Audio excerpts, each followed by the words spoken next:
చూడండి, ఆ దేశమును సంచరించి చూచుటకై మోషే చేత పంపబడి తిరిగి వచ్చి ఆ దేశమును గూర్చి చెడ్డ సమాచారము చెప్పుట వలన సర్వ సమాజము అతని మీద సనుగునట్లు చేసిన మనుష్యులు, అనగా ఆ దేశమును గూర్చి చెడ్డ సమాచారము చెప్పిన మనుష్యులు యెహోవా సన్నిధిని తెగులు చేత చనిపోయిరి. ఏం చేతమా? అసలు దేవుడు ఎందుకు తెగులు పంపించాడంట?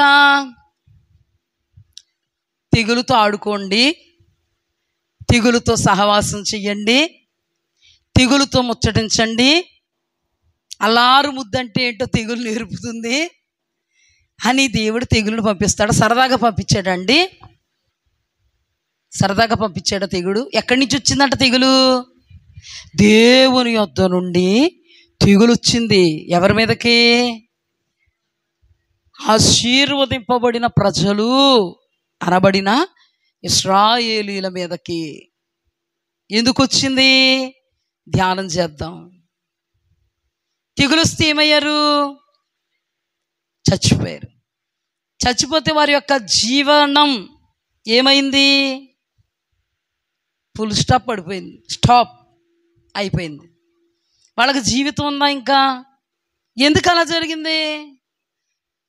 ఎందుకు అలా జరిగింది? మనం ఏం ధ్యానం చేసుకుంటున్నామంటే, అపవాది తంత్రములు ఎరుగని వారు కారు.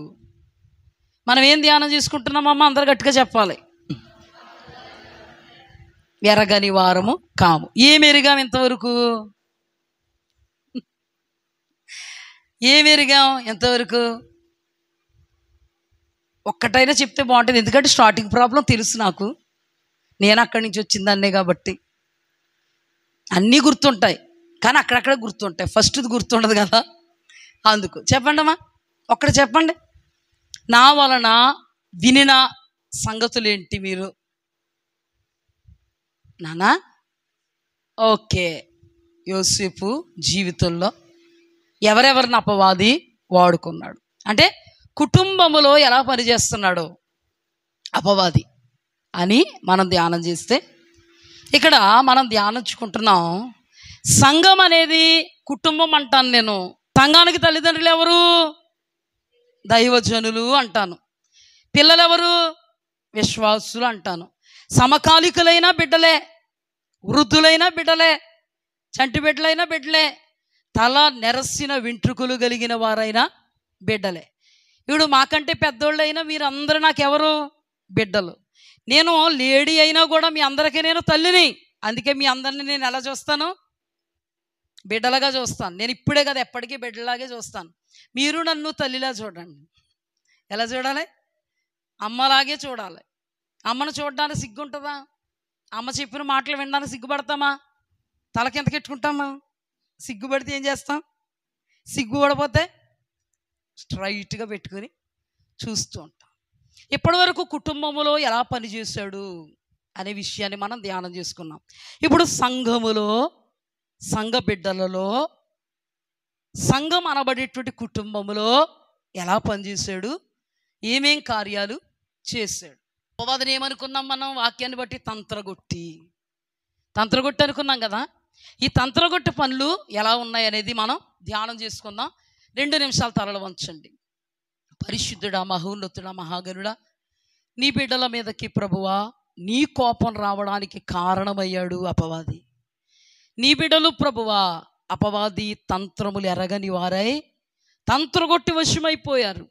తద్వారా నీ ఉగ్రతకే, నీ కోపానికే, నీ శాపానికే వారు దాసోహమైపోయారయ్యా. నీ కోప వశమైపోయారు. నీ కోపములో వారు మరణమైపోయారు. దేవా, యుగాంతమందున మాకు బుద్ధి కలగడానికి దృష్టాంతములుగా మీరు రాయించిన మాటలను బట్టి వందనాలు. మాట్లాడుతున్నది నేను కాదు, ఏ దినాన కూడా నేను మాట్లాడాలని అనుకుంటే అది నాకు దూరం అయిపోవునుగాక.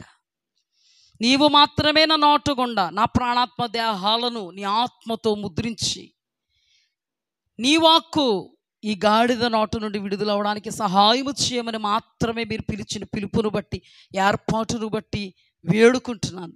ఎన్నటెన్నటికి మీకు విధేయురాలగుదునుగాక, ఎన్నటెన్నటికి నీ చిత్తమును నేను నెరవేర్చుదునుగాక. నీవు మాత్రమే ఇప్పుడు కనపరచబడాలి. నిన్ను కనపరచడానికి నేను అగాధానికి దిగిపోయినను నీకు స్తోత్రం కలుగునుగాక. కృపగల దేవా, బలహీనురాల్ని బలపరచండి. ఎంతో శారీరకంగా రుగ్మతలతో ఉన్నదానను నీ కృపచేతనను జ్ఞాపకం చేసుకో. ప్రతి ఒక్క హృదయములో కార్యసిద్ధిని కలుగు చేయగల దేవుడు నీవు. నా వలన ఏది జరగదు, జరిగితే నీ వలన జరుగుతుంది, నీ వలనే జరగగలదు, జరగాలని కూడా ప్రభువా నేను నమ్ముతున్నాను, విశ్వసిస్తున్నాను, కోరుకుంటున్నాను. కృపగల దేవా, నన్నైనా ఇక్కడ ఉన్న వారిని ఆయన ఎవరిని విడవద్దు. ఈ వాక్య భాగములో నుండి మీరు మాతో ఏం మాట్లాడాలని ఉద్దేశించారు వాటిని మాత్రమే మాట్లాడవలసిందిగా సాతాను క్రియలు లయపరుస్తూ, శపిస్తూ, బంధిస్తూ యేసు అతి పరిశుద్ధ నామమున అడిగి వేడుకొని పొందుకొని నాము పరమ తండ్రి. ఆమేన్, ఆమేన్, ఆమేన్.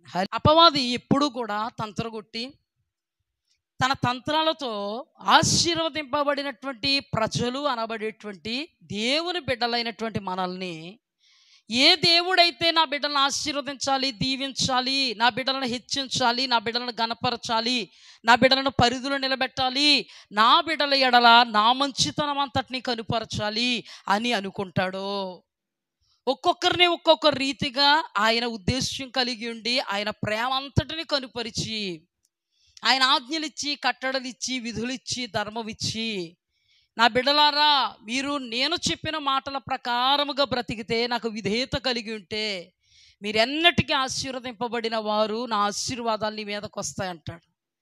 కానీ మీరు నా మాటకు అవిధేయులైతే, నేను చెప్పినటువంటి పరిధిని తప్పి మతి తప్పి ప్రవర్తిస్తే నా శాపము మీ మీదకే వస్తుంది అని దేవుడే చెప్పాడు. అందుకని సాతాను ఏం చేస్తాడంటే, ఇప్పుడు ఏ దేవుడైతే మనుష్యుల్ని ఆశీర్వదించాలనుకున్నాడో అదే దేవుడు ద్వారా మానవుల్ని శపించేలాగా చేసే కంకణం కట్టుకున్న కంకణబద్ధుడు సాతానుడు అనబడేటువంటి తంత్రగొట్టి. ఎవరు వాళ్ళు? తంత్రగొట్టి. ఆదామును దేవుడు చేసుకున్నాడు, హవ్వను దేవుడు చేసుకున్నాడు. అదే ఆదామును హవ్వను మోసగించి దేవుని యొక్క పరిధిని తప్పించి దేవుడు చేతే శపించేలా చేశాడు సైతాను. కయ్యను దేవుని దయవలన పుట్టాడు. అదే కయ్యను మోసగించి దేవుని పరిధి నుండి తప్పించి దేవుని ద్వారానే శపించేలాగా చేశాడు సాతాను. కయ్యను, నువ్వు శాపగ్రస్తుడువు, నీవు దేశ దిమ్మరవైపోతా, నేను నీ మీదకు పంపే శాపం అన్నాడు దేవుడు. ఏ దేవుడైతే బిలామును గొప్ప ప్రవక్తగా వాడుకున్నాడో, తంత్రగొట్టైన అపవాది బిలామును అతని వైపుకు తిప్పుకొని దేవుని పరిధి నుండి తప్పిస్తే బిలామును దేవుడు నిత్య నరకాగ్ని పాలు చేయడానికి తంత్రగొట్టైనటువంటి అపవాది కారణమయ్యాడు. అయ్యాడా లేదా? గాఢాంధకారం బిలాము కొరకు ఏమైంది? భద్రం చేయబడి ఉంది. ఏ ఇశ్రాయేలీలైతే ఆశీర్వదింపబడిన వాళ్ళు అన్నారో ఆ ఇశ్రాయేలీలని సాతానుడు దేవుడికి అవిధేయులుగా చేస్తే దేవుని యొద్ద నుండి కోపం వచ్చి బిలాము సందర్భంలో కొన్ని వేల మంది ప్రజలను దేవుడే తెగులుతో మొత్తి చంపేయడానికి కారణమయ్యాడు. ఎంత తంత్రగొట్టని ధ్యానం చేసుకున్నాం మనం. ఇప్పుడు మనం ఒక సందర్భాన్ని ధ్యానం చేసుకోబోతున్నాం. ఏంటి ఆ సందర్భం అంటే, మోషే ఇశ్రాయేలీల సందర్భం. ఇప్పుడు చూడండి, ఇశ్రాయేలీలు ఆశీర్వదింపబడిన ప్రజలు. అంతేకాదు ఇశ్రాయేలీని దేవుడు నేను మిమ్మల్ని పాలు తేనెలు ప్రవహించే దేశానికి నడిపిస్తాను అన్నాడు. ఇది అబ్రహాముకు దేవుడు చేసినటువంటి వాగ్దానం. దాని కొరకు దేవుడు మోషేను ఏర్పాటు చేసుకున్నాడు, అహరోనును ఏర్పాటు చేసుకున్నాడు, మిరియామును ఏర్పాటు చేసుకున్నాడు. గడిచిన వారం వాళ్ళ కుటుంబంలో అపవాది ఎలా పనిచేశాడో ధ్యానం చేసుకున్నాం. ఇప్పుడు మనం కొంత ముందుకు వెళితే వీళ్ళని దేవుడు ఏర్పాటు చేసుకుని అద్భుతాలు చేస్తూ, ఆశ్చర్య కార్యాలు చేస్తూ, మహాశ్చర్య కార్యాలు చేస్తూ, సూచక క్రియలు చేస్తూ, పగలు మేఘస్తంభమై రాత్రి అగ్నిస్తంభమై, వారు వేసుకున్న బట్టలు చిరిగిపోవట్లేదు, వారి పాదరక్షలో అరిగిపోవట్లేదు, వారిని పెంచాడు, పోషించాడు, సంరక్షించాడు. గ్రద్ద రెక్కలతో మోసినట్లుగా మోస్తున్నాడు. కోడి తన రెక్కల నీడలో తన బిడ్డలను భద్రపరిచినట్లుగా భద్రపరుస్తున్నాడు. ఆకాశము నుండి మన్నానిస్తున్నాడు, బండ నుండి నీళ్ళు ఇస్తున్నాడు. అద్భుతంగా పోషింపబడుతున్నారు. వాళ్ళ ముందు ఎర్ర సముద్రాన్ని పాయలు చేశాడు. వాళ్ళ ముందు అతీతమైనటువంటి అద్భుతాలు జరిగించాడు.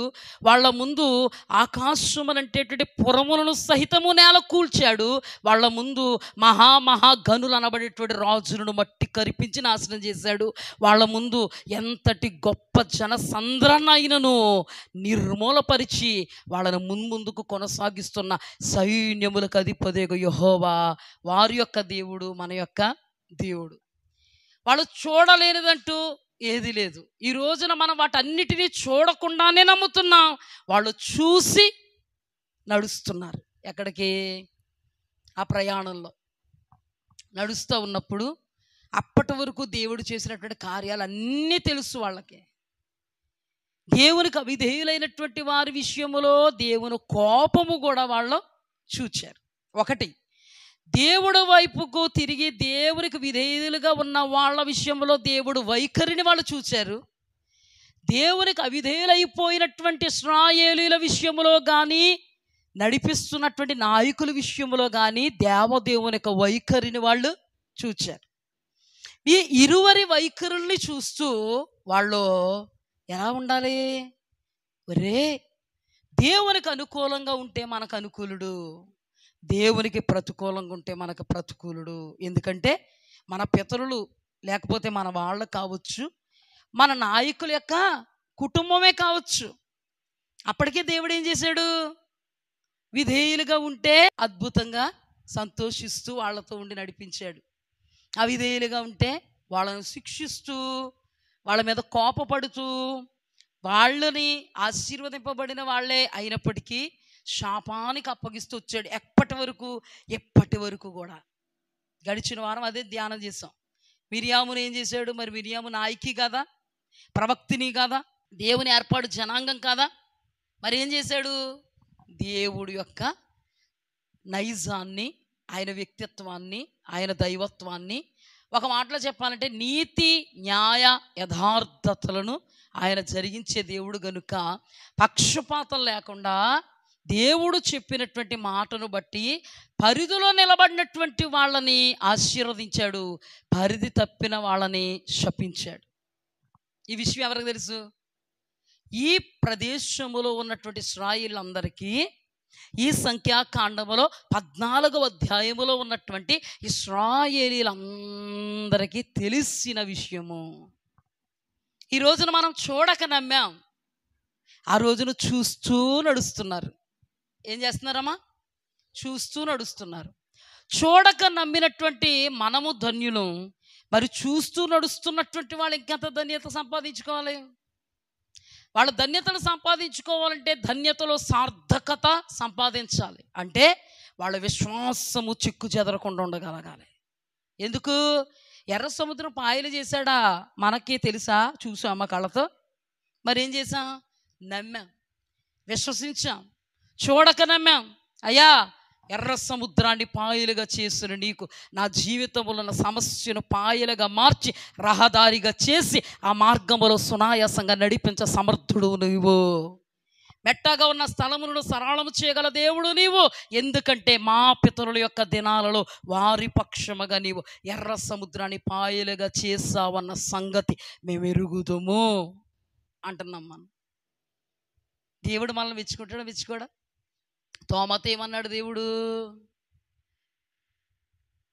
యేసుక్రీస్తు ప్రభువారు శిలువ మరణం తర్వాత చనిపోయి మృత్యుంజయుడిగా తిరిగి లేచిన తర్వాత మొట్టమొదటగా ఎవరికి దగ్గర ప్రత్యక్షమయ్యారు? శిష్యుల దగ్గర. మన తోమయ్య గారు లేరు, తోమా అయ్యగారు లేరు. ఆ అయ్యగారే మన దేశానికి వచ్చిన అయ్యగారు కదా. అందుకే పెద్దలు అంటారు, ఆయనకి ఎంత అనుమానమో మనకు అంత అనుమానం ఉంటుందంట. అనుమానం అంటే అవునంటావా? చీలుతుందంటావా? రహదారి చేస్తాడంటావా? దేవుడు ముందుకెళ్ళిపోతున్నామంటావా? వాగ్దానం నెరవేరద్దంటావా? పరిస్థితులు ఇలా ఉన్నాయి, నిజమేనంటావా? అవునంటావా? కాదంటావా? తోమా కూడా ఏమన్నాడు తెలుసా? అందరికి యేసుక్రీస్తు కనిపించారంట, ఎవరు కూడా గాయాల్లో చీటి చూస్తాం అనలేదంట. ఏమన్నారు మరి? యేసు ప్రభువా. తోమా వచ్చి ఎక్సైట్ అయిపోయి, తోమా తోమా మన బోధకుడు వచ్చాడు. ఎవరో? మన బోధకుడు వచ్చాడు, మన రబ్బీ వచ్చాడు, మన యేసు వచ్చాడు. వచ్చాడా?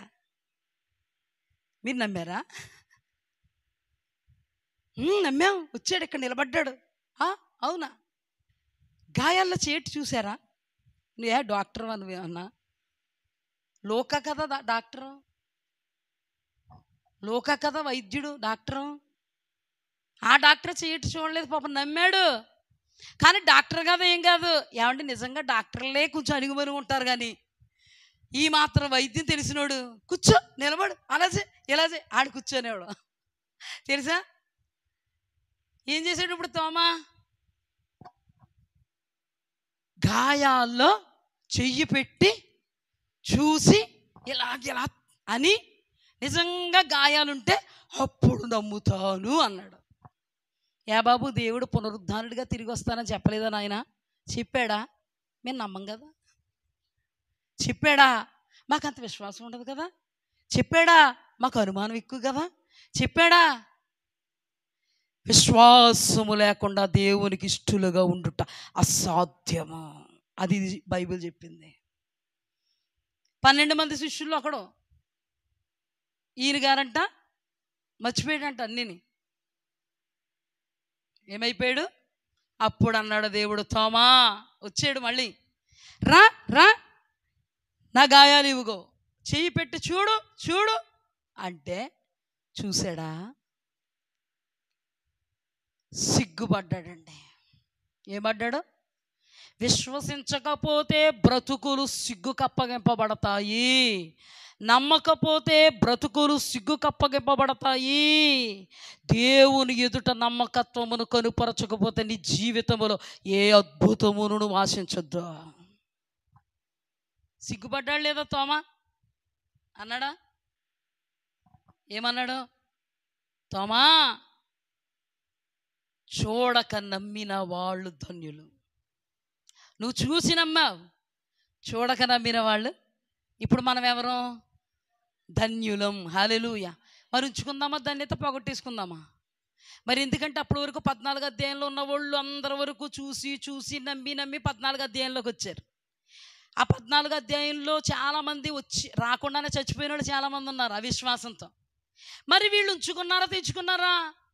ఈ రోజున మనం ఉంచుకుందామా తెచ్చుకుందామా? హల్లెలూయా. వీళ్ళన్నీ చూచారండి. దేవుడు అంటే ఏంటో చూచారు, దేవుడు విశ్వసించాలని చెప్పాడు, అవి చూచారు. అద్భుతం జరిగింది. ఏమంటే బండతో మాట్లాడితే నీళ్ళు వస్తాయండి? బండతో మాట్లాడితే నీళ్ళు వస్తాయా? కొడితే నీళ్ళు వస్తాయా? గంగావతిలో పెద్ద పెద్ద బండలు ఉన్నాయండి, అది మాట్లాడదాం ఏంటి అందరం? లేదా కొట్టేద్దాం ఒక్కొక్కరు ఒక్కొక్క కర్రట్టుకుని. నీళ్ళు తక్కువగా ఉన్నాయంట. చెప్పండి, సాధ్యమా? మరి అక్కడ ఎలా సాధ్యమైంది? ఎందుకు సాధ్యమైంది తెలుసా? ప్రభువు చెప్పాడు ఆ సిచ్యువేషన్లో, మోషే నువ్వు బండను కొట్టు నీళ్ళు వస్తాయి. కర్రిచ్చి కొట్టగానే బండ ఇరిగిపోయిందా? అద్భుతం. అది విశ్వాసం. అది కళ్ళతో చూచారు కాబట్టి విశ్వసించారు. మనం కళ్ళతో చూడకుండానే విశ్వసిస్తున్నాం. హల్లెలూయా. వాళ్ళు కళ్ళతో చూచి విశ్వసిస్తే 14వ అధ్యాయంలోకి వచ్చేటప్పటికి వాళ్ళ విశ్వాసం చెరగకూడదు కదా, చెరగకూడదు కదా.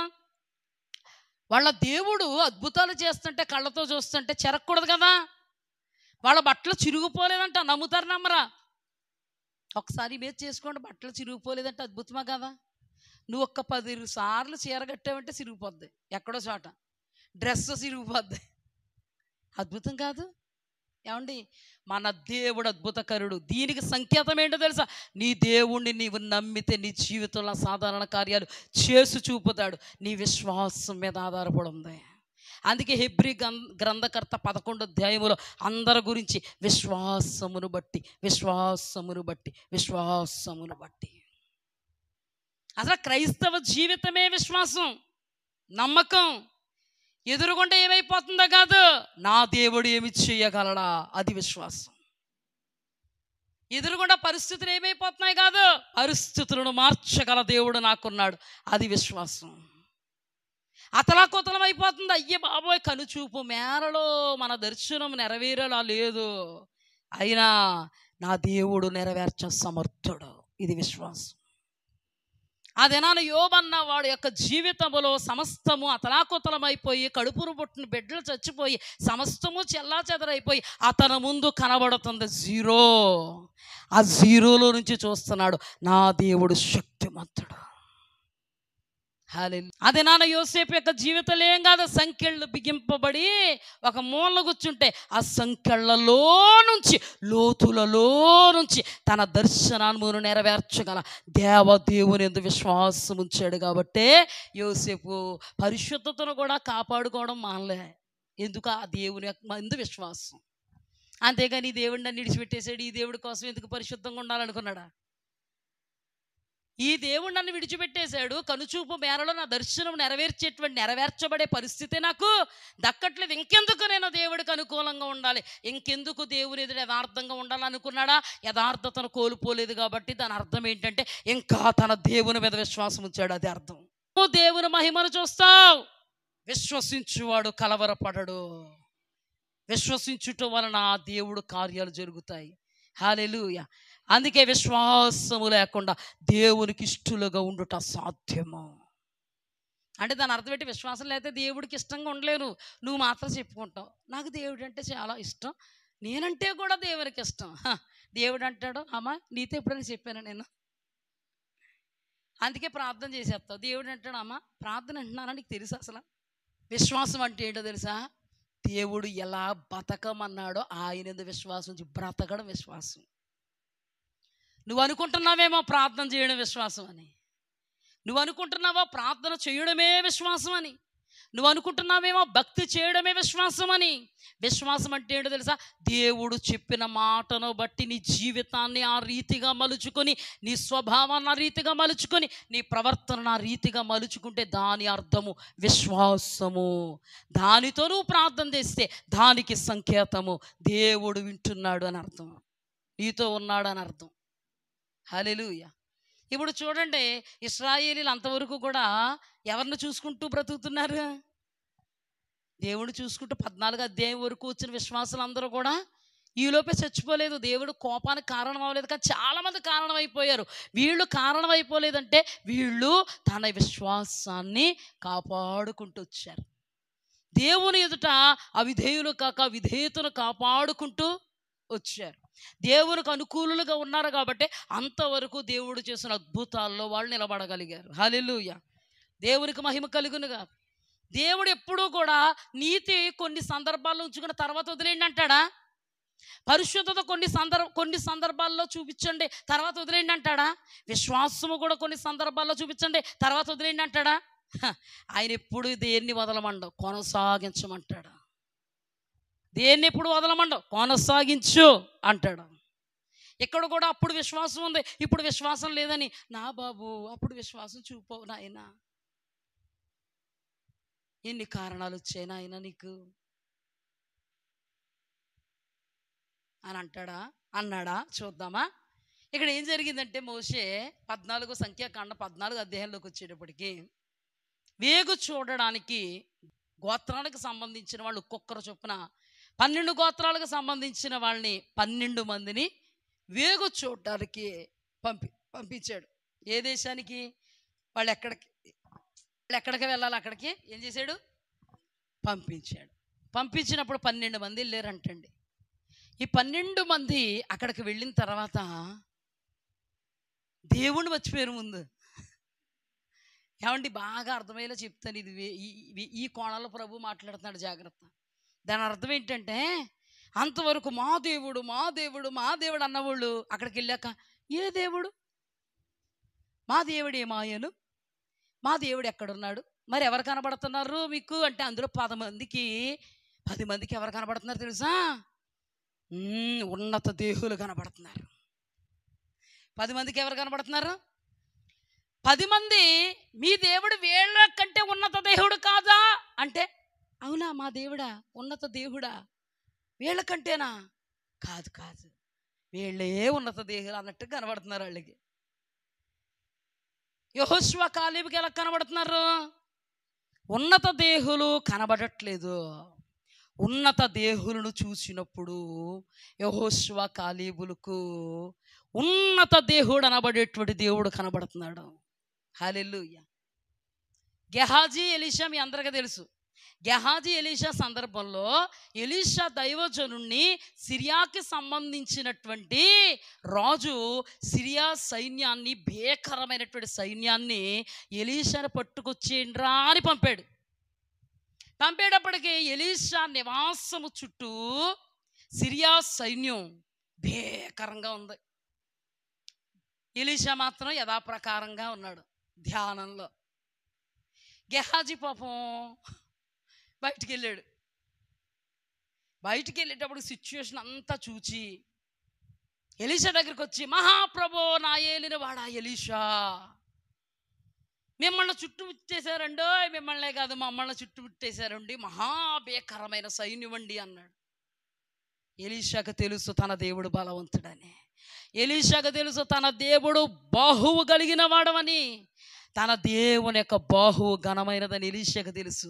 అందుకే ఎలీషా అన్నాడు, చూడలేదు ఇంక బయటికి వెళ్ళి, అస్సలా కదిలేడా మెదిలేడా, కాళ్ళు దొక్కిసుకున్నాడా, అయ్యి బాబు ఇంత పాతకం వచ్చేసింది అన్నాడా?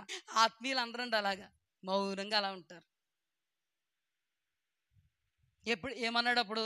ప్రభువా నా ఏలినవాడా వీడి కన్నులు తెరువు. కళ్ళు కనబడతలేదు ఆయనకి? ఈ కన్నులు కాదు, దేవుడు తెరిచే కన్నులు వేరు, అవి ఆత్మీయ కన్నులు. హల్లెలూయా. ఈ కళ్ళు చూడవయి, ఆత్మీయ నేత్రాలు చూస్తాయి.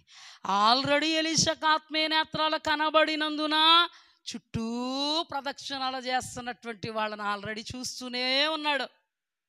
కానీ గెహాజీ చూడలేదు. కానీ ఇప్పుడు అంటాడు, దేవా వీడి నేత్రాలు తెరువు. పక్కన తెరిచాడు దేవుడు. ఏమండి ఆయన మనవి ఎలాగ వెళ్ళిపోయిందండి దేవుడి దగ్గరికి? టైం పట్టిందా? మనమైన ఇక్కడి నుంచి అక్కడికి వెళ్ళాలంటే టైం పడుతుంది. ఏమండి మన దేవుడు ఎంత అతీతుడో చూడండి. మనిషికి ఎంత గొప్ప ఆపర్చునిటీ ఇచ్చాడో చూడండి ఒకసారి. ఎంత గొప్ప ఆపర్చునిటీ ఇచ్చాడు. ప్రభువా అనగానే అక్కడి నుంచి సమాధానం వచ్చేంత ఆపర్చునిటీ ఇచ్చాడు దేవుడు మనిషికి కదా. నువ్వు పిలిస్తే ఎవరన్నా పలుకుతారమ్మా? ఏమంటే ఇలా రండి బాబు కాలు కాలిపోతుందండి అంటే అక్కడి నుంచి వచ్చినాడు సంఘం కాలిపోతుంది. అవునా కదా? ఏమంటే బాబు చీర కాలిపోతుందండి బాబు వచ్చినాడు సగం తగలడిపోతాం. కానీ మన దేవుడు అతీతుడు. అతీతుడు. కళ్ళు తెరువయ్యా అనగానే తెరవబడిపోయా లేదా అంటే ఎవరు తెరిచారు అంటే ఈయన తెరువు అనేటప్పటికీ అక్కడి నుంచి దూత వచ్చేసి తెరిచేసింది. ఎంత త్వరగా అయిపోద్దో చూడండి. ఆయన అతీతుడు. వెంటనే తెలియక అప్పుడు అంటాడు, అప్పుడు కనబడుతుంది ఈయనకి ఏంటి? అగ్ని రథాలతో గుర్రాలతో ఉన్నట్టుగా. ఎలీషా అంటున్నాడు, మన పక్షముగా ఉన్నవాడు అధికుడు. ఎలీషా కాళ్ళు దక్కున్నాడా? ఎవరు కాళ్ళు దక్కున్నారు? ఈ రోజున నేను వాక్యాన్ని బట్టి చెప్తున్నాను, నువ్వు ఆత్మీకంగా బలంగా ఉన్నావో లేదో దానికి సంకేతం ఏంటో తెలుసా? ఎటువంటి పరిస్థితులు నిన్ను అతలాకుతలం చేసిన నువ్వు కాళ్ళు దొక్కువావు, నా దేవుడు అతీతుడంట. నువ్వు తడబడిపోతున్నావా? నువ్వు ఎంత ప్రార్థన చేసావా దాన్ని నేను లక్ష్య పెట్టను. ఒకటే చెప్తున్నా, నువ్వు తడబడిపోతున్నావా, తొందరపడిపోతున్నావా, తొట్టుళ్ళు పోతున్నావా, అతలాకుతలమైపోతున్నావా, నువ్వు గెహాజీ అనుభవంలో ఉన్నావు, ఎలీషా అనుభవంలో లేవు. ఇక్కడ చూడండి, ఇద్దరు కాలేబు యెహోషువలు ఏ అనుభవంలో ఉన్నారు? నా దేవుడు అతీతుడు అన్న ఆత్మీయుడని ఎలీషా అనుభవంలో ఉన్నారు. మరి వీళ్ళు ఎలా ఉన్నారు? గెహాజీ కాళ్ళు దొక్కేసుకున్నట్టుగా మహాప్రభు మహాప్రభు అన్నట్టుగా అక్కడ ఏడుపు మొదలెట్టేశారంటే వీళ్ళు. ఎలాగ ఏడుతున్నారో తెలుసా? కొంతమంది చచ్చిపోయేటప్పుడు ఇప్పుడు తెలుసో లేదనా, ఇప్పుడు మీకు ఉందో లేదో తెలియదు కానీ ఇలా పైనుంచి కిందకి ఇలా పడిపోయి ఇలాగ వెళ్ళిపోయి గుండ్లు బాధేసుకొని నా అమ్మ అని ఎవరు తెలుసా? అప్పుడు అలాగై వెళ్ళంట, అయ్య బాబోయ్ మిడతల్లా ఉన్నామే, ఎలాగా ఎలాగా? మిడతల్లా ఉన్నామే, వీళ్ళు బలశూరుల్లా ఉన్నారే, వీళ్ళ బాహుబలం గొప్పదే, మనల్ని మిడతల్ని తినేసినట్టు తినేస్తారే. 10 మంది పట్టుకుని చెయ్యేసి ఎట్టుకుని ఏం చేస్తున్నారు? వీళ్ళిద్దరికి స్థిరం లేదు. ఎవరిద్దరికి? కాలేబ్ యెహోషువ. అయ్యి బాబోయ్, ఎలాగ ఉండకూడదు అలాగ ఉంటున్నారేంటి వీళ్ళు? ఏం మాట్లాడకూడదు అది మాట్లాడుతున్నారేంటి? ఏం పలకకూడదు అది పలుకుతున్నారేంటి? ఎలా ఉండకూడదు అలా ఉంటున్నారేంటి? దేవుడు ఎలా ఉండొద్దు అన్నాడు అలా ఉంటున్నారేంటి? దేవుడు దేన్ని చూడమన్నాడో దాన్ని చూడట్లేదేంటి? దేవుడు ఎవరిని బట్టి ధైర్యం తెచ్చుకోమన్నాడో వాళ్ళని బట్టి ధైర్యం తెచ్చుకోవడం లేదేంటి? ఎంతవరకు వీళ్ళ శక్తిని బట్టేనా వచ్చేసారు? సంఖ్యాకాండ 14 అధ్యాయం వరకు ఎంతవరకు దేవుడు చేయలేదు పాపం. వీళ్ళే దాటేసుకుని ఏంటి ఎర్ర సముద్రాన్ని పాయలు ఎలా చేశారనుకున్నా? ఎర్ర సముద్రం అలా ఉంటూ కుక్కర్ చేతులతో ఇలా ఎలాగా చేతులతో చెప్పండి, అర్థమవుతుందా మీకు? చేతులు ఇలాగా చేసేసుకుంటే చెయ్యి ఇలాగంటే అయిపోయింది. ఏంటి? ఎర్ర సముద్రం పాయ నడుచుకుంటూ వచ్చేసారు వీళ్ళే. కొన్ని సందర్భాల్లో మనకి ఏదన్నా పరిస్థితి వచ్చినప్పుడు అయ్యయ్యో ఇది దాటలేం, అయ్యయ్యో ఇది జరగదు, అయిపోయింది ఇంకంతా అయిపోయింది సర్వనాశనం అని అనుకుంటాం. నేను అంటాను, బాబు అమ్మ అక్కడికి వచ్చినాడు జరగదనుకుంటున్నా, మరి ఇప్పుడు వరకు ఎవరు జరిపించారమ్మా? ఇప్పుడు వరకు ఎవరు నిలబెట్టారు? చచ్చిపోయేలా ఉంటే ఎవరిని లేపారు? కొన ఊపిరితో ఉంటే ఎవరు ప్రాణం పెట్టారు? ఆర్థికపరమైన పరిస్థితులు ఎవరు నిలబెట్టారు? అప్పుల సమస్యలు ఎవరు లేవనెత్తారు? నువ్వు అతలాకుతలం అయిపోతుంటే నీకు రహదారిగా మార్చింది ఎవరు? ఎంతవరకు ఉన్న సమస్యలు ఇప్పుడు నీకు కనబడట్లేదంటే వాటన్నిటినీ నిర్మూలం చేసింది ఎవరు? దేవుడు కాదా? మరి అప్పుడు దేవుడు చేశాడు, ఇప్పుడు నువ్వే చూసుకోవాలా? అందుకేనా భయపడిపోతున్నావు? అందుకని అల్లలాడిపోతున్నావు? అందుకని అతలాకుతలం అయిపోతున్నావు? అందుకని డబ్బులు దాసేస్తున్నావు? ఎప్పటికో ఎప్పటికి? ఇప్పుడు తినవా? తిన్ను. అప్పటికి ఉంటావో పోతావో ఎవడో తెలుసు. అప్పటికి ఇప్పుడు తినో. కొంతమంది ఉంటారండి తిండి తిప్పలు అన్నీ కట్టేసిన అప్పటికి ఏదోటి వచ్చి అప్పటికి దుడిసేద్ది. అప్పటికి ఇంకేం పెడతావు పిల్లలకు నువ్వు? ఇంకేం పెడతావు భార్యకి నువ్వు? ఇంకేం పెడతావు భర్తకు నువ్వు అనుకున్నట్టే జరిగిపోతాయి అన్నీ. దేవుడు చూస్తున్నాడు, జాగ్రత్త. నువ్వు అనుకున్నట్టుగా ఏది జరగదు. ఒకవేళ నువ్వు అనుకుంటే దేవుడు నీకు బయలుపరచడానికి నువ్వు అనుకున్నది జరగదు అని ఆయన ప్రణాళిక వేసుకున్నావంటే గడ్డి పరకి ఎగిరిపోయినట్టు ఎగిరిపోద్ది. జాగ్రత్త, దాచుకున్నదంతా. విశ్వాసంతో బతకాలి, అడుగులు ముందుకు వేయాలి. దేవుడు ఇప్పటికి ఇచ్చాడా? చక్కగా ఉన్నంతలో తిను, తాగు, బట్ట కట్టు, నీ దేవునికి మహిమ వస్తుంది. దాచేసుకుంటే ఏమవుతుంది? పిసినారిది అంటారు, లేకపోతే పిసినుగొట్టోడు అంటారు. ఇంకేమంటారు తెలుసా? అచ్చతరువులో ఏమంటారు తెలుసా? ఏమండి ఆడున్నాడు కానండి కాకిని ఇంగిలి చేత్తో ఇలా కొట్టాడండి. ఇంగిలి చేత్తో కాకిని కొడితే ఆ ఇంగిలి మెతుకులు కూడా కాకి తినేద్దేమో అన్నంత పిసినారు. ఎవరు అనుకుంటారు? ఇవన్నీ జనాలు చెప్పుకుంటారు. మనము దేవుని బిడ్డలు. జనాల మధ్యలో మనకు సాక్ష్యం ఉండాలి, జనాల మధ్యలో మనకు మంచి పేరు ఉండాలి. హల్లెలూయా. అందుకే దేవుని వాక్యంలో మంచి పేరు అన్నాడు. ఏమన్నాడు? మంచి పేరు ప్రఖ్యాతులు ఉండాలి, మనకి మంచి ఉండాలి. మన కొరకు నలుగురు మంచి అని చెప్పుకోవాలి.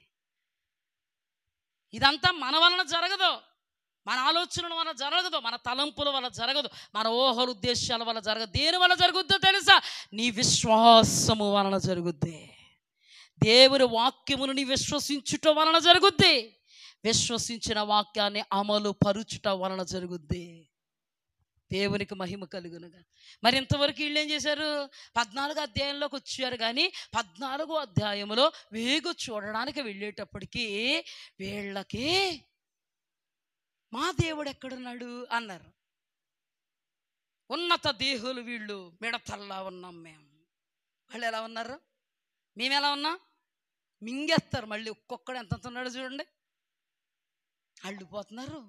ఎవరో ఆత్మీయులు అల్లిపోతున్నారు. అయ్యో బాబోయ్, మోషే గారి నాయకత్వంలో దేవాది దేవుడు మోషేతో మాట్లాడుతుంటే, మోషే విశ్వాసులతో మాట్లాడుతున్నా, సంఖ్యాకాండం 14 అధ్యాయంలోకి వచ్చినా వీళ్ళ విశ్వాసం బలపడాలి. కానీ అప్పుడు వరకు ఉన్న విశ్వాసం అభివృద్ధి చెందిందా అనగారిపోయిందా? అదే అంటున్నాను నేను. ఇప్పుడు వరకు వచ్చాం కదా, మనం ఇక్కడ వరకు వచ్చాం కదా. ఆపేసుకోకండి, ఓపండి, అభివృద్ధి పరచండి, ఆగిపోకండి, సాగిపోండి. హల్లెలూయా. ఇక్కడికి వచ్చేటోడికి వీళ్ళు ఏమన్నారు తెలుసా? మా వల్ల కాదు, నడిచి వెనక్కి వెళ్ళిపోదాం. ఎందుకు? ఆ మోషే అన్నవాడు ఎక్కడున్నాడు? ఎందుకు? సమాధులు లేవని తీసుకొచ్చాడా? ఎందుకు? వెళ్ళిపోతాం వెనక్కి. ఇటు 2 సంవత్సరాల తర్వాత కూడా వెనక్కి వెళ్ళిపోతాం. వెళ్ళిపోతాం. ఏమన్నారు? వెళ్ళిపోతాం. ఎక్కడి నుంచి వచ్చారో తెలిసి ఏడుచుకుంటాం. ఇంక ఏడుపు ఆగుతులేదు. ఏమండి, ఎవరండి మన ధైర్యం? ఎవరండి మన బలం? ఎవరండి మన బలగం? ఎవరండి మన శక్తి? ఎవరండి మన ముక్తి? సర్వము దేవుడు కదా, సమస్తము దేవుడు కదా. కూర్చున్న, లేచిన, పండుకొని ఉన్న, మేలుకొని ఉన్న మనము దాసోహం అవ్వాల్సింది మన దేవునికే. ఎందుకంటే ఆయన కనుసైగల్లో మాత్రం మనం ఉన్నాము కనుక మనం బ్రతికి బట్ట కట్టగలుగుతున్నాం. తినే తిండి దగ్గర నుంచి, కట్టుకునే బట్ట దగ్గర నుంచి, ఉండే నివాసం దగ్గర నుంచి నేటి వరకు ఆయన పెట్టిన భిక్షతో బ్రతుకుతున్నాము గనుక ఆయనే మన ధైర్యం. హల్లెలూయా. ఆయన బట్టి ధైర్యం తెచ్చుకోలేని వాడు విశ్వాసి అనిపించుకోవడానికి యోగ్యుడు కాదు. విశ్వాసి అనిపించుకోవడానికి అర్హుడు కానే కాదు. కొంతమంది అనుకుంటారు నా ధనమే దేవుడు. కొంతమంది అంటారు, ఏమంటే డబ్బులు ఉంటేనండి కొండ మీద కోత వచ్చేద్దండి. ఇప్పుడు ఎడతాను నేను డబ్బు తీసుకొచ్చి కోత. ఏంటంట? డబ్బులు ఉంటేనంటే కొండ మీద కోత వచ్చేసి ఏం చేద్దాం? నీకు సేవ చేద్దా? చెప్పు, నీకు ఏదన్నా అయితే చూద్దా? నిన్ను మంచి లబ్ధేటి నీకు. కొండ మీద కోత వచ్చేస్తే ఏం చేద్దండి? అద్దం ఇస్తే అద్దం చూసి కూర్చుంటుంది. అది తెలుసో లేదా మీకు? నువ్వు సంపాదించుకోవాల్సిన డబ్బు కాదండి, కుటుంబీకుల ప్రేమను సంపాదించుకో. హల్లెలూయా. ఇరుగు పొరుగు ప్రేమను సంపాదించుకో. ఏమన్నాడు తెలుసా? నీ దగ్గర డబ్బు ఉండక్కర్లేదు, నీ మీద వాళ్ళకి ప్రేమ ఉంటే నీ కోసం వాళ్ళు ఏదైనా చేస్తారు దేవుని ప్రేమతో. హల్లెలూయా. నీ దగ్గర డబ్బు ఉంటే కొండ మీద కోత వచ్చి ఏమి చేయలేదు నీకు. చేస్తుందా? చేస్తుందమ్మా సవీనా? నాకు చేయదు. అది వచ్చి అన్నీ తినేస్తుంది. మాకు ఏం చేస్తుంది? తినేస్తుంది మొత్తం. సపోటా పళ్ళు అన్నీ కుట్టుకోలే చచ్చిపోతున్నాం మేము. ఒక్క సపోటా పండు కూడా మిగలలేదు మాకు. చెట్లన్నీ ఎవరికి వేసాం మేము? వీళ్ళు ఏం చేశారు? ఏడ్చుకుంటూ వెళ్ళిపోయారండి, ఏడ్చుకుంటూ వెళ్ళిపోయారండి. ఏడుపు. వాళ్ళు ఏడుస్తున్నట్ట వీళ్ళు ఏడిచేస్తున్నారంట. ఇక్కడ ఎవరు? అయ్యి బాబోయ్, మా ఊళ్ళు ఏడుస్తూ వస్తున్నారు బాబోయ్. ఏడుస్తూ వచ్చేటోడికి ఏమన్నారు తెలుసా? ఒరే మనం జయించలేము రోయ్. వాళ్ళు ఎలా ఉన్నారు? ఉన్నత దేహులు, ఒక్కొక్కడు 4 కలిపితే ఒకడు. మనం ఎలా ఉన్నాం? మిడతల్లో ఉన్నాం. మనల్ని పాలు తేనెలు ప్రవహించే దేశానికి తీసుకెళ్తానని అంటున్నాడే మోషే. అంత బోటకం అతడి వల్ల అవదు. ఎంతవరకు ఎవరి వల్ల అయింది అబ్బాయి? మా వల్లే. ఎవరి వల్ల? మా వల్లే. మేమే చెప్పాను కదా, ఇదేసి తీసేసాం అన్నీ. కొంతమంది భలే విచిత్రంగా ఉంటారండి, అన్నీ మా వల్లే జరిగిపోతున్నాయి అన్నట్టు. సొంత ఆలోచనలు, సొంత నిర్ణయాలు, సొంత ఊహలు, సొంత ఉద్దేశ్యాలు. ఇంకా దేవుడు వాక్యానికి వాళ్ళకి ఏముండదు, సంబంధం ఉండదు. దైవజనులతో పంచుకోవడం ఉండదు. అంటే దైవజనులతో పంచుకోవాలా? మాకు లేదా జ్ఞానం? ఉందమ్మా జ్ఞానం. ఏ జ్ఞానం? మనం గెలవలేమురో. ఇదే జ్ఞానం. ఏ జ్ఞానం? మనం గెలవలేం. మోషేని పక్కన పెట్టేశారు. మోషేని పక్కన పెట్టేయచ్చు, దేవుడు రంగంలోకి వచ్చేస్తాడు. జాగ్రత్త.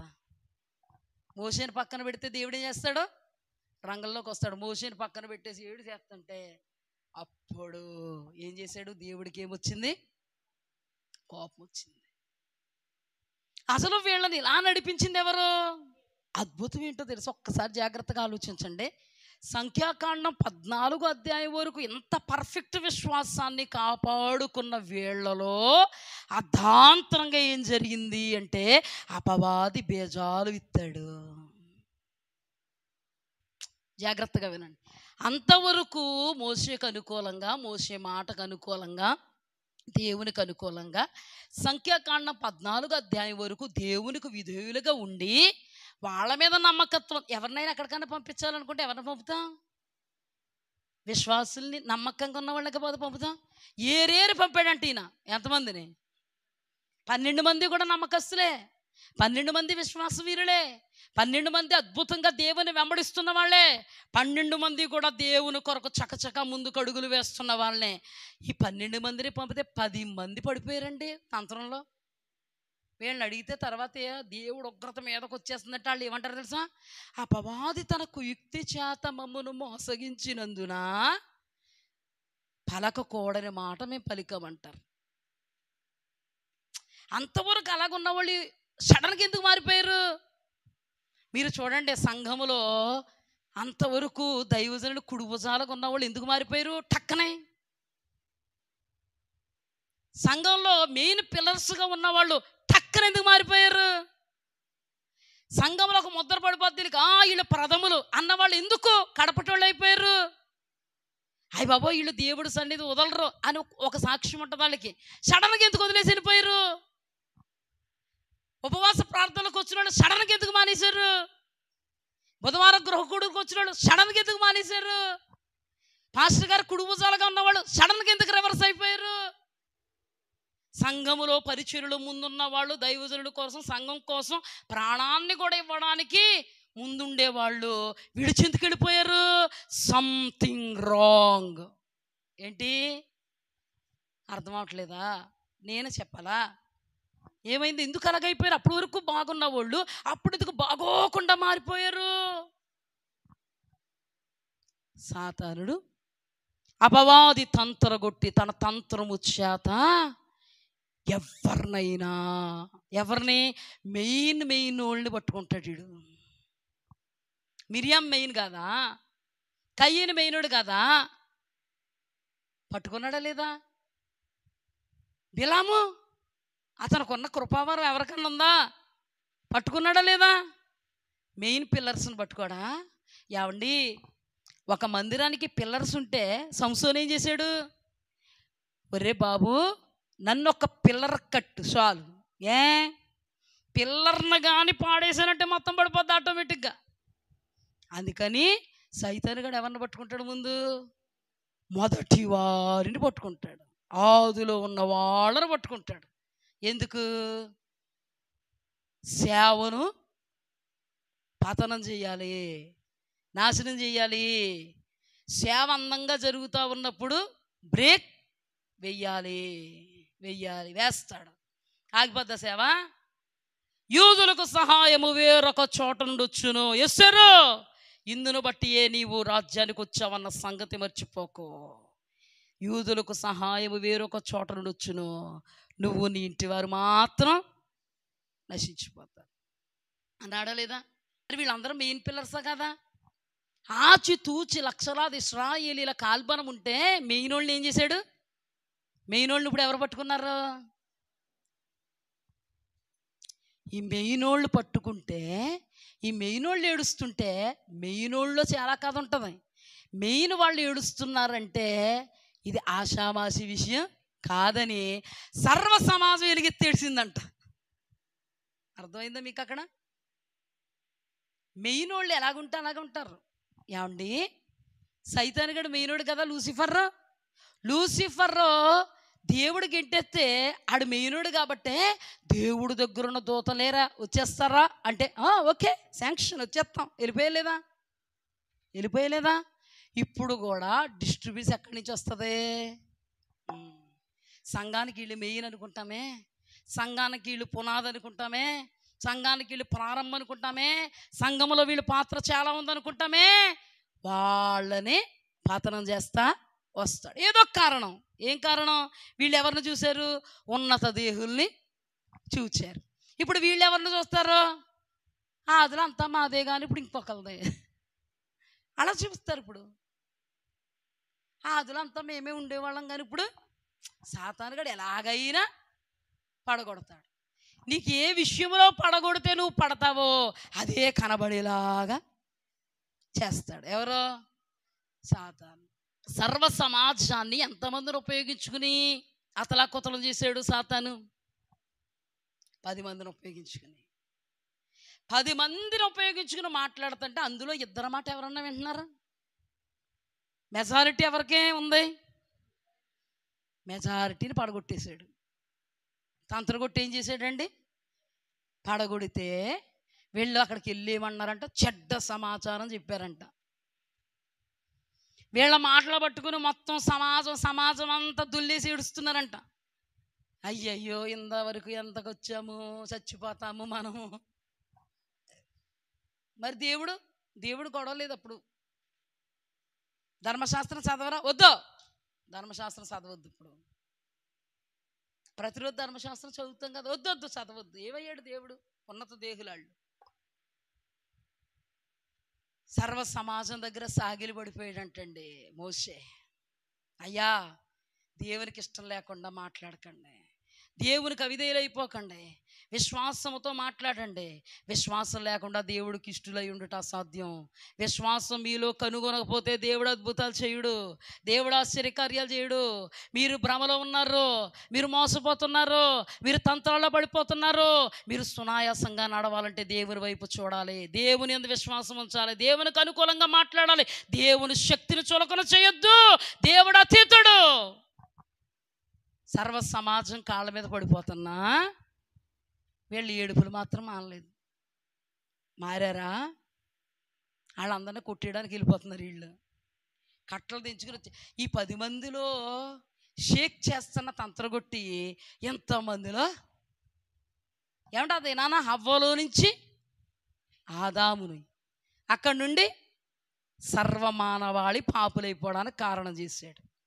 ఇక్కడ 10 మందిని ఉపయోగించుకుని ఏం చేశాడు? అమ్మాయి ఏం చేశాడు చెప్పు?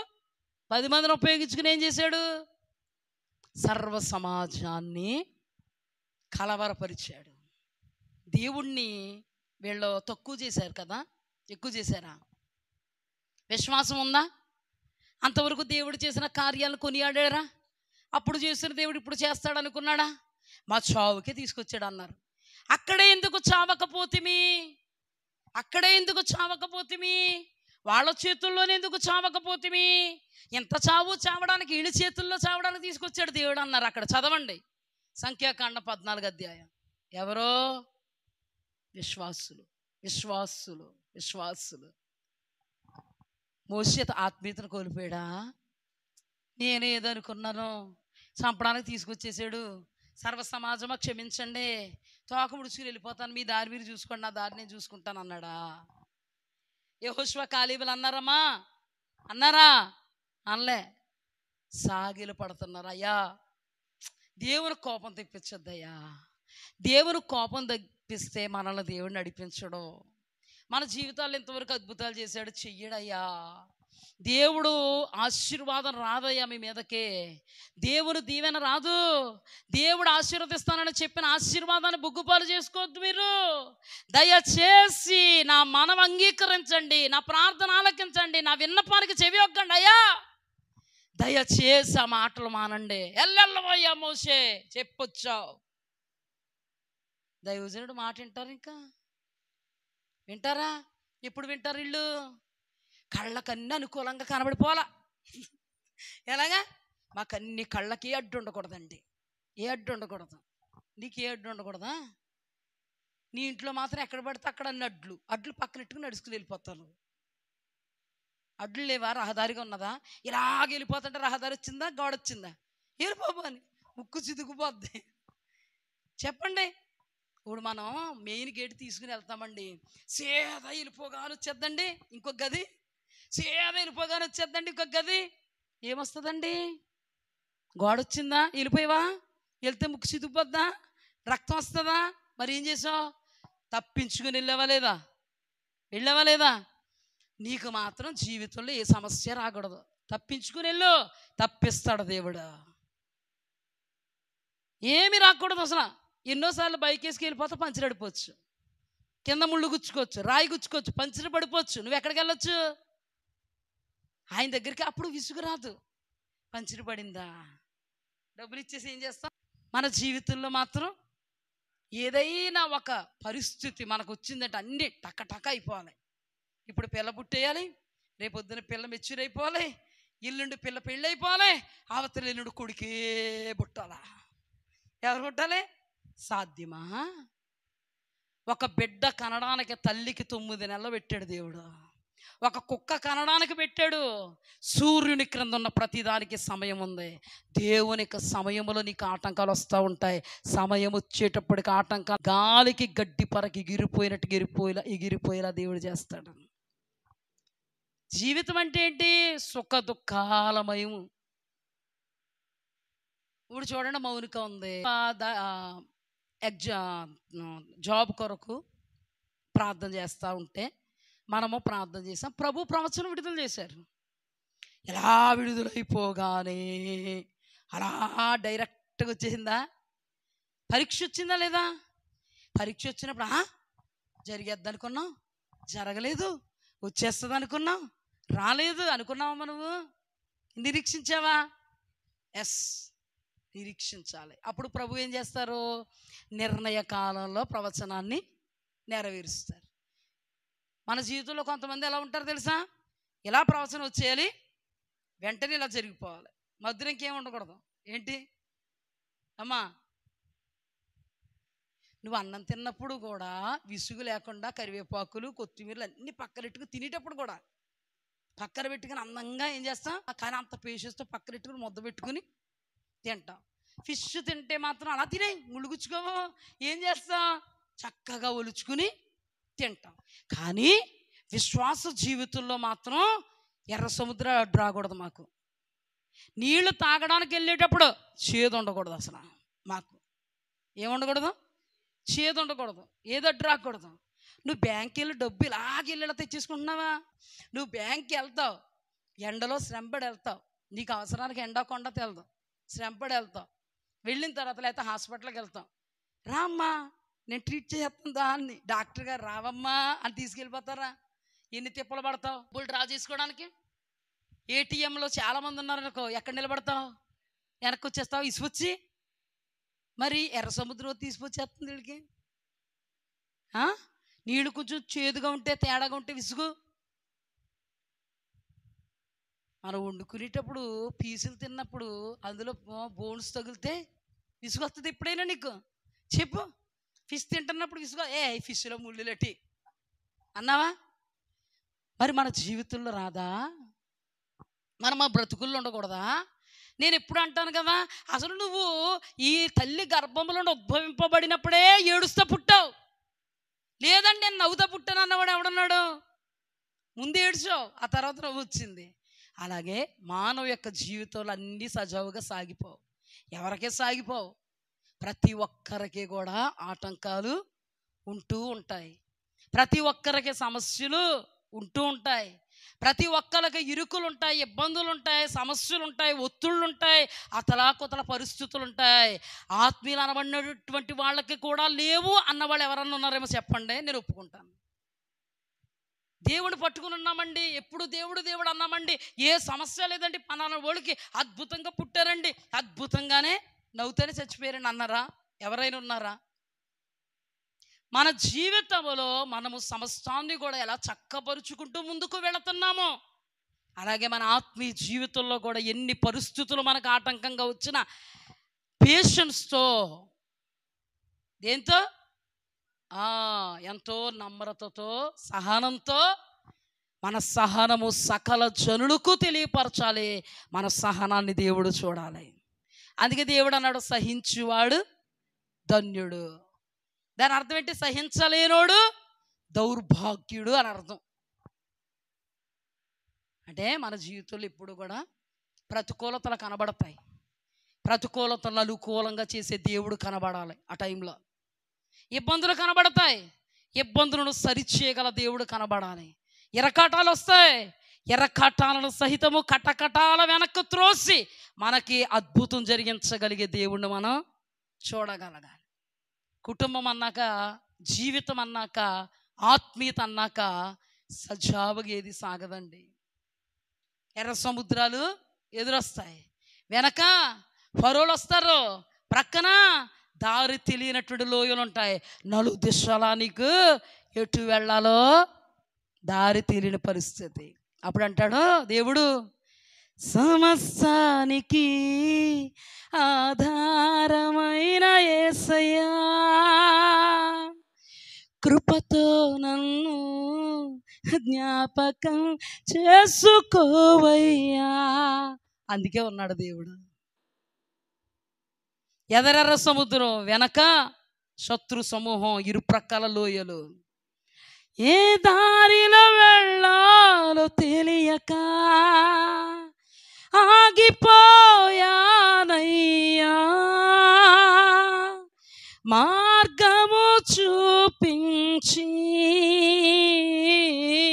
కరుణతో నడిపించు యేసయ్యా. ఎస్, నడిపించాడా లేదా? ఏం చేశాడు? అద్భుతం చేశాడు. చేయడా? ఆ టైంలో వీళ్ళు ఏమని పాడాలి పాట? ఏమని పాడాలి? 14వ అధ్యాయంలో ఉన్న ఈ మనుష్యులు, ఇశ్రాయేలీలు ఉన్నత దేహులు చూచినప్పుడు తన సామర్థ్యాన్ని కాక దేవుని సామర్థ్యాన్ని చూసి ఏమని పాడాలో తెలుసా? సమస్తానికి ఆధారమైన యేసయ్యా, కృపతో మమ్ము జ్ఞాపకం చేసుకోవయ్యా. చేసుకోలేడా దేవుడు? అలాగా పాడారా? సమస్తానికి ఏం ఆధారం ప్రభువా నువ్వు? అలాగే అన్నారు. పాటలు పాడాము ఇప్పటి వరకు, సమస్తానికి అన్నాం. ఏం ఆధారం నువ్వు అసలు? నువ్వు ఏ ఆధారం అయ్యా మాకు అంటే ఏమవ్వాలి? ఇప్పుడు వాళ్ళు కనబడకుండా చెయ్యాలా? వెంటనే వాళ్ళు ఉన్నత దేహులు పక్క చిక్కిపోయినట్టు చూపించాలని నీకు అదే అద్భుతమా? కొంతమంది అమ్మ బాబోయ్, కొంతమంది ఎలా ఉంటారంటమ్మా, చెప్పాను కదా, ఇలాగెళ్ళగానే సముద్రం అలా కనబడగానే ఇంకా దేవుడు ఏ మొరపెట్టకుండా సముద్రం అలా కనబడగానే ఇలా కనబడుతున్నంతసేపు అలాగ రహదారిగా అయిపోవాలి. మనకు 1,00,000 రూపాయలు సమస్య వచ్చినప్పుడు బీరువా తలుపలా తెరవగానే పెద్ద కట్లు ఎక్కడ కనబడ? అవునా? మరి నీ విశ్వాసం పనిచేయదా? నువ్వు ఏమి అసలు విశ్వాసం కనుపరచవా? దేవుడి వైపు చూడవా? దేవా దేహి అని అనవా? అమ్మా నిజమా కాదా సుధాకరం?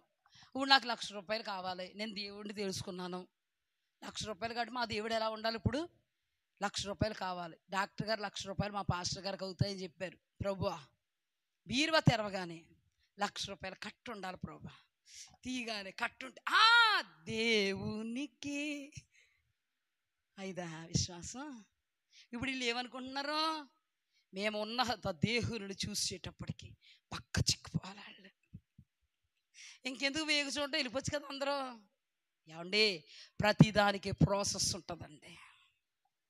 ఉంటుందా ఉండదా ప్రాసెస్? సూర్యుని క్రింద ఉన్న ప్రతిదానికి ప్రాసెస్ ఉంటుంది. మరి మన దేవుడు మన జీవితంలో కార్యం చేయడానికి ప్రాసెస్ లేదా? ఆయన ఏమన్నాడు? నమ్ము మహిమను చూస్తావు. నువ్వేం చేయక్కర్లేదు, నమ్మితే నా మహిమను చూస్తావు. నేను ఎలా చేస్తానో నీకు తెలీదు, నాకే తెలుసు. ఏ లైన్లో చేయాలో నువ్వు నాకు చెప్పక్కర్లే, నేను చేస్తా. కొంతమంది అంట, ప్రభు ఇలాగే చేయి నాయన. ఎలా చేయాలంట? ప్రభు బీరువాలు ఇలాగే పెట్టేనాయన 1,00,000 రూపాయలు, లేకపోతే దేవదూతను పంపేనాయన. దేవదూతను పంపే. ఇక్కడ ఏం ఏం ఏం ప్రార్థన అండి అది? జ్ఞానం కలిగిన ప్రార్థన కాదు అది. దేవదూతను పంపేసి 1,00,000 రూపాయలు ఇచ్చేస్తాడా నీ భక్తికి దేవుడు? అంత భక్తులు మనము? నిజమేనంటారా? దేవదూతను పంపించేయాలి మనకు 1,00,000 రూపాయలు? ఏదో విధంగా దేవుడు చేస్తాడు. హల్లెలూయా, దేవునికి మహిమ కలుగును. వీళ్ళు విశ్వసించలేకపోయారు, నమ్మలేకపోయారు. దేవునికి ఏమొచ్చింది? కోపం వచ్చింది. దేవుడు అన్నాడు మోసే, చెడ్డ సమాచారము అన్నాడు. అక్కడ విశ్వాసం లేకుండా దేవునికి ఇష్టలుగా ఉండడం అసాధ్యం. నువ్వు విశ్వాసం లేకుండా మనుషుల దగ్గర మాట్లాడావా, నిన్ను దేవుడు ఏమంటాడో తెలుసా? చెడ్డ సమాచారం ఇచ్చావు. దేవుడు అద్భుతం చేసి స్వస్థపరిస్తే నువ్వు చావు తప్పి బ్రతికావా, మనుష్యుల దగ్గర అలా చెప్పకుండా ఫలానా డాక్టర్ బాగా చేసే ట్రీట్మెంట్ అన్నావా, నువ్వు చెడ్డ సమాచారం చెప్తున్నావు. దేవుడు వలనే నీకు ఈ స్థితి వచ్చింది, కానీ నేను అలా చేశాను, ఇలా చేశాను, అక్కడిట్టాను, ఎక్కడిట్టాను, ఈ బిజినెస్ చేశాను, అందుకే నాకు ఇది వచ్చిందని చెప్పావా? దేవుడు బిడ్డగా ఉండి కూడా చెడ్డ సమాచారం. అందుకే అబ్రహాం ఏమన్నాడు? సొదొమ గొమొర్రా రాజులు తీసుకొచ్చి సంపదిస్తుంటే ఏమన్నాడో తెలివిగా, నాకొద్దు, నూలు పోగొద్దు. దేవుడు ఎంతవరకు నన్ను పెంచి పోషించి సంరక్షించి వెండి బంగారాలు ఇచ్చి రాజుల మధ్య రాజులుగా నిలబెడితే ఒక్కడికి తెలీదు. కానీ నువ్వు ఈ రోజు నాకు ఇస్తే ఇది కూడా నీ దాంట్లోకి వెళ్ళిపోద్ది, అకౌంట్లోకి వెళ్ళిపోయి సొదొమ గొమొర్రా రాజులు ఇచ్చారు. అది ఎలీషా నయమాన్ దగ్గర తీసుకున్నాడా? నయమాన్ దగ్గర తీసుకుంటే రాజ్యాలకి వెళ్ళిపోద్ది. పాస్టర్ గారు నా దగ్గర ఆ కానుకతోటే బతికేస్తున్నాడు అంటారు. అవునా కదా? అందుకే మనము దేవుణ్ణి మాత్రమే కనపరచాలి. నియమింపబడినటువంటి దినాన రాజవస్త్రాలు ధరించుకుని హేరోదు ఉపన్యాసం చేస్తూ ఉన్నప్పుడు జనులు ఇది దైవస్వరమే గాని మానవ స్వరము కాదన్నందున అతడు దేవుని మహిమ పరచనందున పురుగులు పడి చచ్చెను అని రాయబడింది. దేవుడిచ్చింది నీ శక్తి వల్ల కాదు, నీ జ్ఞానం వల్ల కాదు, నీ వలన ఏది కాదు, కేవలము దేవుని కృప వలన దక్కింది. నువ్వు చూపించాల్సిన దేవుణ్ణి. ఆ రోజున అతని మీదకి రాజవస్త్రాలు వచ్చాయంటే ఉపన్యసిస్తున్నప్పుడు ఇది దైవస్వరమే కానీ మానవ స్వరం కాదంటే అది ఎవరి వలన వచ్చింది? కానీ ఎవరి వలన వచ్చింది అనుకున్నాడు? నా అనుకున్నాడు, పోయాడు. నెబుకద్నెజర్ రాజు ఇదంతా నా అన్నాడు. నెబుకద్నెజర్ రాజుని దేవుడు ఏం చేశాడు? గడ్డి తినిపించాడు. ఏది మనది కాదు. ఎవరైనా, నువ్వైనా నేనైనా, దేవుడు పెట్టిన భిక్ష. ఇది నాన్న దేవుడు చేసిన మేలు, దేవుడు చేసిన ఉపకారం, దేవుడిచ్చినటువంటి కీర్తి, దేవుడిచ్చినటువంటి పరువు ప్రతిష్ట. ఆ దేవుడిచ్చినప్పుడు ఆ దేవుడినే మరిచిపోతున్నారంటే క్రియాపూర్వకంగా దేవుడిని ఏం చేస్తున్నారు? త్రోసేస్తున్నారు. ఇదే శామరి, ఎంతకంటే ఏ శామరి లేదు. క్రియాపూర్వకంగా దేవుడిని ఏం చేస్తున్నారు? ఈ రోజున క్రియాపూర్వకముగా వీళ్ళు దేవుణ్ణి మహిమపరిచారా? త్రోసేశారా? దేవుణ్ణి త్రోసిస్తే దేవుడు ఏం చేస్తాడంట? సౌలుతో ఏమన్నాడు? సౌలా, నీవు నన్ను త్రోసేసావు, నేను నిన్ను త్రోసేస్తున్నాను అన్నాడా లేదా? అర్థమవుతుందండి నేను చెప్పేది? ఏ లోకంలో ఉన్నారా? పరలోకం వెళ్ళారా? ప్రభు మాట్లాడుతున్నాడు మీతో, తెలుసా? అనుకుంటున్నారా మీరు ఎవరన్నా ప్రభు మాట్లాడుతున్నారని? నేను 100% నమ్ముతున్నాను ప్రభు మాట్లాడుతున్నారని. ఎందుకంటే ఏం చెప్పాలి నాకు తెలియదు. ఆ వచనం చూపించాడు, వచ్చేసాను. ఎక్కడికే? కొన్ని రోజుల నుంచి దేవుడు నన్ను ఇలాగే నడిపిస్తున్నారు. హల్లెలూయా. ఒక వచనం చూపించడం వచ్చాడు. అక్కడ ఏమి ధ్యానాలు ఏ లిస్టు రెఫరెన్స్ రాసుకోవడం ఆ లిస్ట్ ఏమి నాకు ఉండదండి. బైబిల్ ఒకటే పట్టుకుని వచ్చేస్తాం. అదిగో ఎత్తుక్కుంటారా? ఎత్తుక్కోండి, గాయాలలో చేయి పెట్టి చూడండి, తోమలాగా. ఏమండి, ప్రభు మాటల మూల్యం ఇది నేను బ్రతికించడానికి. మధ్యాహ్నం యవ్వనస్తులు ఏడ్చారండి. ఎందుకు? నా మాట అయితే ఏడుస్తారా? ధారాపాతంగా కారేయండి యవ్వనస్తుల కళ్ళల్లో నీళ్ళు. నా మాట అయితే కారుతాయా? మీరు నన్ను అనుకుంటారేమో కానీ నా వల్ల ఏది జరగదు, నా మాట వల్ల ఏది జరగదు. ఎందుకు? పరిశుద్ధాత్మ కార్యం జరిగింది అక్కడ. ఇప్పుడు కూడా ప్రభు మాట్లాడుతున్నాడు, ఎన్నో కోణాలలో నుండి మాట్లాడుతున్నాడు. మీకు వాక్యము తప్ప విశదీకరించడానికి ఆయన ఇచ్చినటువంటి ఉదాహరణ తప్ప మరి ఏది నా సొంత జ్ఞానము చేత దేవుని యొక్క బలిపీఠం ఎదుట నిలబడి చెప్తున్నాను. నా నోట నుండి ఏది వచ్చినదే కాదు, అలాంటిదైతే మీకు ప్రయోజనము కానే కాదు. చూడండి ప్రభు ఏం మాట్లాడుతున్నాడా? ఎవరు నమ్ముకున్నారు? సమస్తానికి ఆధారం నీవే ప్రభు అన్నారా? దేవుడు తృణీకరిస్తే దేవుడు ఏం చేస్తాడు? ఇది ఎవరికి కావాలి? సైతానిగాడు కుట్ర. వీళ్ళ దేవుణ్ణి తృణీకరించేలా చేస్తే ఏ దేవుడైతే వాళ్ళని పాలు తేనెలు ప్రవహించే దేశానికి తీసుకెళ్తానన్నాడో అదే దేవుడు అర్ధాంతరంగా వాళ్ళని చంపేస్తాడు, నాశనం చేసేస్తాడు. దేవుని శాపం మీదకు వచ్చేస్తుంది అన్న విషయం ఎవరికి తెలుసు? అపవాదికి తెలుసు కాబట్టి ఏం చేశాడు? 10 మందిని వాడుకున్నాడు. అక్కడ రాయబడి ఉన్నమాట, దేవుని కోపం వాళ్ళ మీదకి వచ్చింది, చెడ్డ సమాచారం. ఈ పాయింట్ బాగా గుర్తుపెట్టుకోండి.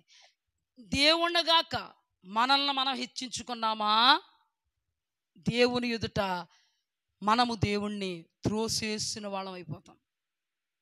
పాస్టరమ్మ గారు మీ ఎదురుగుండానేమో బాగా చెప్తామండి, దేవుడే దేవుడే దేవుడే. మా వాళ్ళ దగ్గర మాత్రం నేనే నేనే నేనే అంటానండి. నేను కదమ్మ చూసేది ఎవరు చూస్తారు, నేను కదమ్మ ఇచ్చేది ఎవరు ఇస్తారు. కొంతమందికి ఏం తెలుస్తాయంటే, ఎక్కడ ఆట అక్కడ, ఎక్కడ డ్రామా అక్కడ. మనుషుల్లో ఇలాంటి వాళ్ళు దేవుడు ఏమంటారు? వేషధారణ. వేశ్యనైనా క్షమిస్తాను కానీ వేషధారణను క్షమించను. రహాబు ఉందండి, లోకస్తురాలండి బాబు. ఏ అస్తురాలు? వ్యభిచారిణి. కానీ ఆ వ్యభిచారి దగ్గర లేదండి వేషధారణ. వ్యభిచారి దగ్గర లేదండి వేషధారణ. దేవుడేమన్నాడు? వేషధారణ క్షమించను. ఎవరిని క్షమిస్తాను?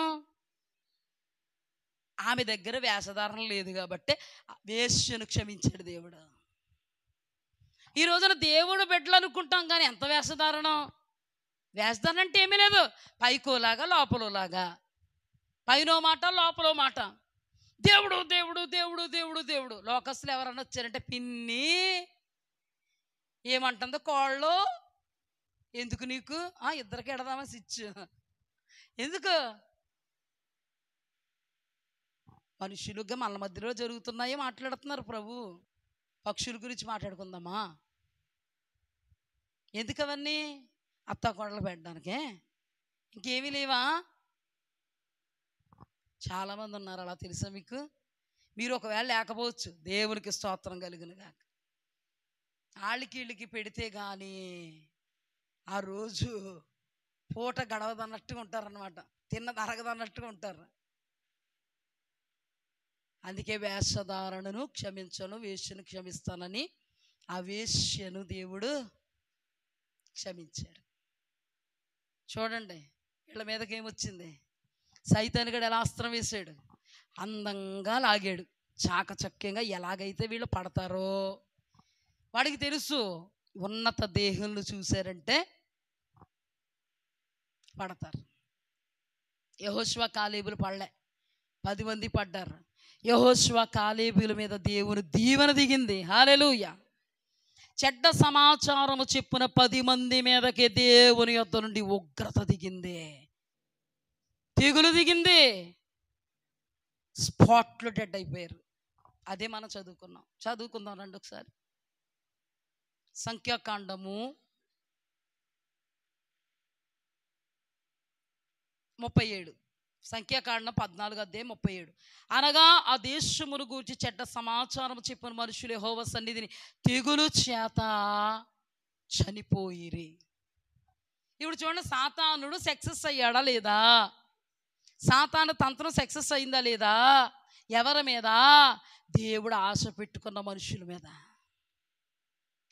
దేవుడు పాలు తేనెలు ప్రవహించే దేశానికి నడిపిద్దాం నా బిడ్డలను అనుకున్న ఆ మనుష్యుల మీద, దేవుడు మనస్సు పెట్టుకున్న మనుషుల మీద, ఆయన డిజైన్ చేసుకున్న మనుష్యుల మీద దేవుడు అనుకున్నది జరిగిందా? అమ్మా, దేవుడు అనుకున్నది జరిగిందా? ఈ రోజున దేవుడు నిన్ను కూడా డిజైన్ చేసుకున్నాడు. ఈ రోజున దేవుడు కూడా ఆయన అనుకుంటున్నాడు, నా బిడ్డకు నేను దేవుడుగా ఉండాలి, నా బిడ్డకు నేను ఆశీర్వాదకరంగా ఉండాలి, నా బిడ్డను నేను దీవించాలి, నా బిడ్డ ఎడల నా మంచంతా చూపించాలి, నా బిడ్డను తల్లి గర్భమందు నేను ఎలాగైతే డిజైన్ చేసుకున్నానో ఆ డిజైన్లో నుంచి నా బిడ్డ అస్సలు తప్పిపోవడానికి వీల్లేదు. నా కనుసైగల్లో నా బిడ్డను నేను ఎలాగ ముద్రించుకున్నానో నా కనుసైగల్లోనే తమ తుది శ్వాస నా సన్నిధిలో విజయాన్ని చూడాలి. దేవుడు ఆశ పెట్టుకుంటున్నాడు కాబట్టే సహవాసాన్ని ఇచ్చాడు. హల్లెలూయా. దేవుడు సహవాసాన్ని ఇచ్చాడు. ఎందుకంటే సహవాసములో ఉపదేశం ఉంటుంది కాబట్టి, సహవాసములో పడిపోయినటువంటి వారు లేపబడతారు కాబట్టి, సహవాసములో చల్లారిపోతున్న వాళ్ళు మండుతారు కాబట్టి, సహవాసములో ఎక్కడైనా అపవాది అస్త్రం వేస్తే ఆ అస్త్రము తునకలుగా మారిపోతుంది కాబట్టి, సైతానుగడు ఎక్కడైనా బీజాలు చల్లితే ఆ బీజాలు కాలిపోతాయి కాబట్టి, దేవుని యొక్క సన్నిధిలో ఉపదేశం ఉంది కాబట్టి, అది జీవింపజేసేది కాబట్టి, హల్లెలూయా. ఉపదేశములో జీవం ఉంది. ఆ జీవము నిత్యత్వానికి దారి తీస్తుంది. అదే జీవము ఈ లోకములో నిన్ను సమర్థవంతంగా ఆశీర్వాదదాయకంగా నడిపిస్తుంది. అదే సహవాసం. కానీ ఈ రోజున చాకచక్యంగా అస్త్రాలు వేసి సహవాసానికి దూరం చేస్తున్నాడు, ఉపదేశానికి దూరం చేస్తున్నాడు, ఆత్మీయతకు దూరం చేస్తున్నాడు. దేవుడు నాటినటువంటి తోటలో నుండి పెళ్ళగించుకొని వెళ్ళిపోవడానికి కారణంగా మిగిలిపోయాడు. పెళ్ళగింపబడింది మళ్ళీ నాటితే చచ్చిపోద్ది కానీ ఏమవుదో. కానీ దేవుడి సన్నిధిలో పశ్చాత్తాపడితే చచ్చిన దాన్ని కూడా చిగురింపజేస్తాడు దేవుడు. హల్లెలూయా.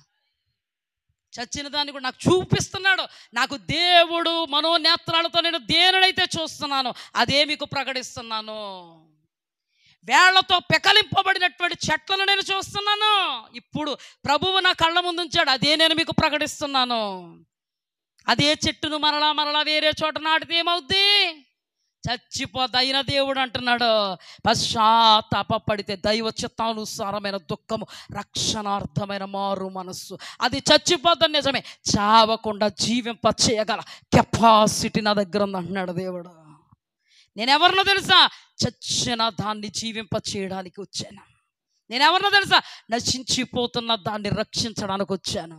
నేనెవరినో తెలుసా? నాశన కోపానికి దిగిపోతున్న దానిని దేహి అంటే చెయ్యి పట్టుకుని పైకి లేపడానికి వచ్చాను. దేవునికి మహిమ కలుగును గాక. మన దేవుడు అత్యుతుడు. నిన్న ఆయన హస్తాల్లో నుంచి ఎవరు అపహరించడానికి వాళ్ళకి అవకాశం ఇవ్వరు, నువ్వు వెళ్ళిపోతే తప్ప. నువ్వు దేవుని హస్తాల్లో ఉంటే సైతాను కూడా వచ్చి లాక్కోవడానికి ఉంటుందా? ఎక్కడైనా సైతాను కూడా బలవంతం చేశాడా? దేవుడు మట్టి కరిపిస్తాడా? దేవుడు మట్టి ఏం చేస్తాడా? మనం వెళ్ళిపోతే పరిశుద్ధాత్మ దేవుడు ఎప్పుడు కూడా ఒకడిని ఏం చేయడు? బాధ పెట్టడండి, స్వతంత్రానికి అప్పగిస్తాడు. చాలా మంచి వ్యక్తిత్వం. ఎవరన్నా మనుషుల్ని మంచివాళ్ళని ఎప్పుడు అంటాం? భర్తను మంచివాడని ఎప్పుడు అంటాం? ఏవండి పెళ్ళికి వెళ్తానండి, వెళ్ళమ్మా. ఏవండి పుష్పవతి అయిందండి, వెళ్తానండి, వెళ్ళమ్మా. 500 ఇస్తారు. ఏవండి మ్యారేజ్ డే వస్తుందండి, చేరుకుంటారు. ఏమండి ఎండాకాలం వస్తుందండి, ఏసి పెడతారా? అప్పుడు నువ్వేమంటావు? మంచివాడు అంటావు కదా. ఏమంటే 5 రోజులు పుట్టింటికి వెళ్తానండి, మీకు భోజనమా? పర్లేదు ఇల్లు. ఇప్పుడేమంటా? ఎంత మంచి ఆయన స్వతంత్రత ఉంది కాబట్టి, ఆయన మంచోడు కాబట్టి ఏం చేశాడు? పంపాడా? మంచోడు కాకపోతే నా కొరకు కూడా ఆలోచించుకుంటూ వెళ్ళిపోతావు నువ్వు ఎండలో. నాకెవరు పెడతారు ముద్ద? నీ భర్త మంచోడని ఇప్పుడు అంటావు నువ్వు. అన్ని విషయాల్లో మా ఆయన చాలా మంచోడండి, త్యాగశీలండి ఇప్పుడు అంటా. అతన్ని కూడా పట్టించుకోకుండా వెళ్ళిపోయినా పరిశుద్ధాత్మ దేవుడు కూడా అలాంటోడే. అర్థమైందా మీకు? ఎలాంటోడు? నువ్వు దేవుడి దగ్గర ఉన్నా ప్రేమ తుంచుకుంటాడు. నేను సైతాను గడి దగ్గరికి వెళ్ళిపోతాను, నిన్ను వదిలేసన్నా ఏమంటాడు? పట్టుకుని లాగేస్తాడా? పట్టుకుని లాగేసి వాడు సిగరెట్ నోట్లు పెట్టుకుంటే దబడ పళ్ళు కొట్టేయాలి. అలా చేయడు. అబద్ధపు మాటలు వస్తుంటే నోరు కుట్టేయాలి. కుట్టాడా? దేవుని వాక్య పరిధిలో మతి తప్పి ప్రవర్తించాలంటే లెంపకాయలు వేసేయాలి, రూమ్లో తీసుకెళ్ళి వేసాడా? మరి ఏం చేస్తున్నాడు? నీ ఇష్టం. ఆ రోజున ఇశ్రాయేలీయులకి రాజుగా ఎవరున్నారండి? మన దేవుడు నైజం చెప్తున్నాను, పంపేస్తాను. రాజుగా ఎవరున్నారు? ఇశ్రాయేలుడికి దేవుడు ఉన్నాడా? ఫస్ట్ రాజు ఎవరు? దేవుడే.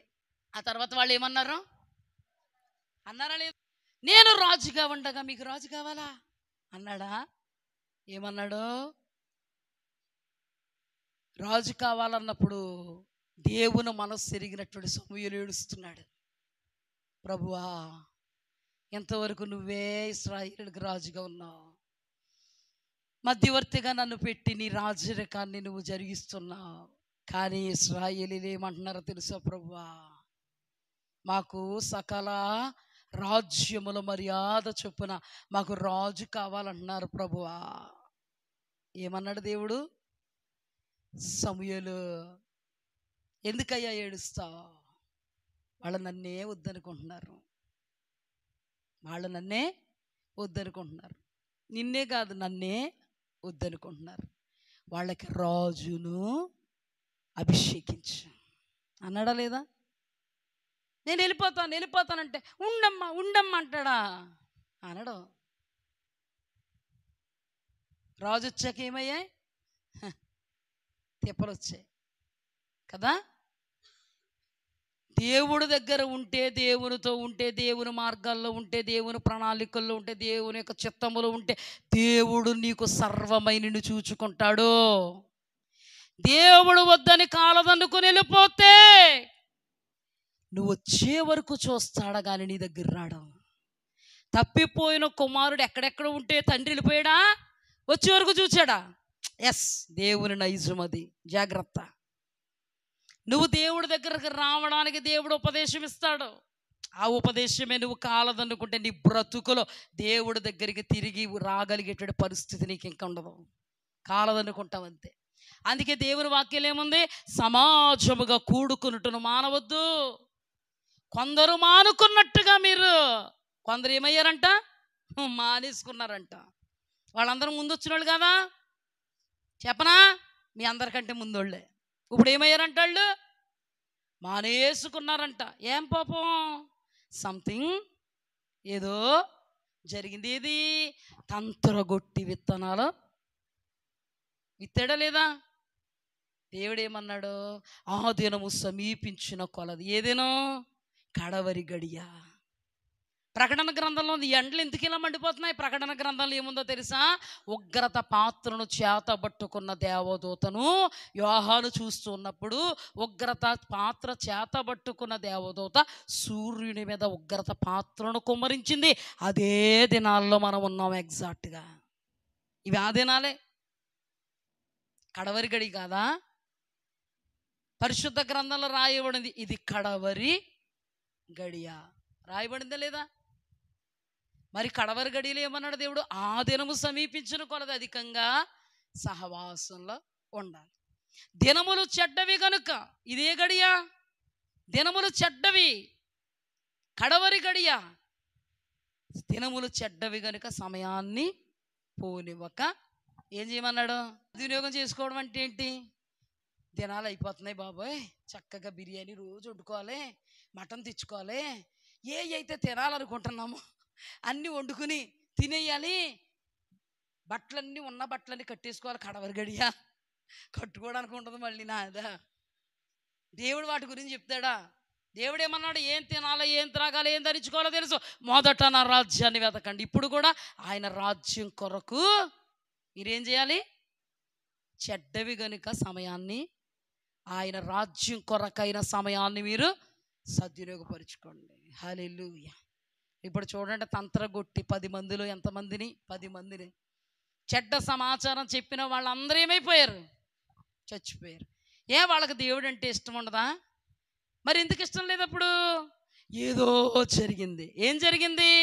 కంటికి కనబడని వాడు తంత్రగొట్టి బీజాలు విత్తితే హవ్వ మోసపోయినట్టుగా 10 మంది మోసపోయారు. చేతులు కాలా కాకులు. అపవాది తంత్రగొట్టి జాగ్రత్త. దేవుడు కొరకు కాక నీ కొరకు నువ్వే చెప్పుకుంటున్నావా? తంత్రగొట్టి వశమయ్యి దేవుడిని తగ్గిస్తున్నావు. ఇక్కడ అదే కదా మనం ధ్యానం చేసుకున్నాం. అది ఎన్నటికీ కూడదు. మనం ఎప్పుడు కూడా ప్రభువు. ఇంకొక విషయం, సమస్యలను బట్టి అతలాకుతలమైపోతున్నావా?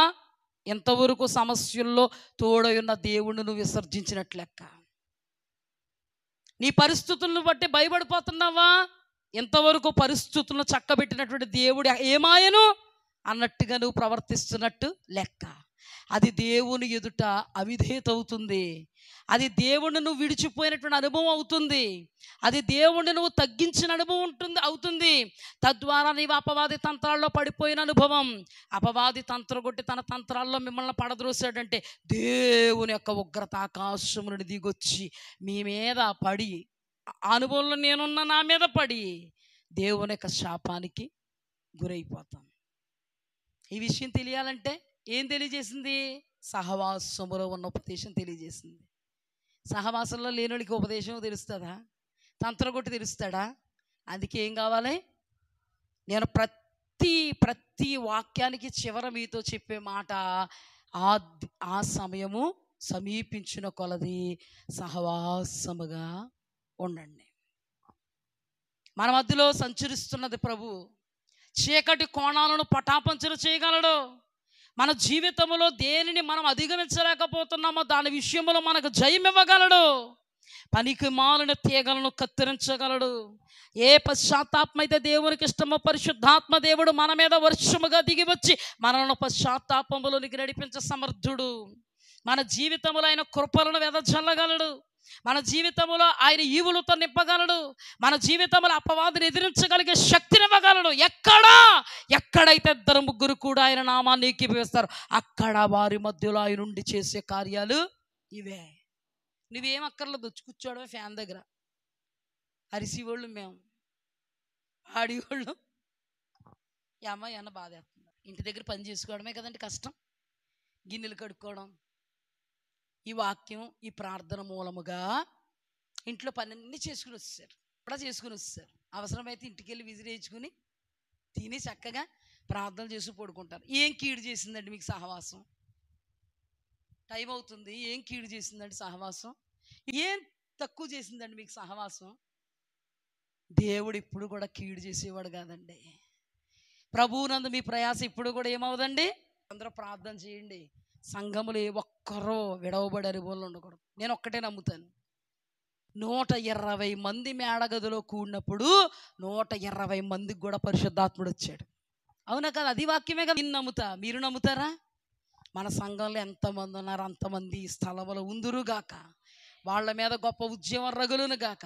ఇది కడవరి గడియ గనుక ఫిలదెల్ఫియా సంఘపు అనుభవాలు మన యొక్క సంఘములో ముద్రింపబడును గాక. స్మరణ సంఘపు అనుభవాలు మన సంఘములో ముద్రింపబడును గాక.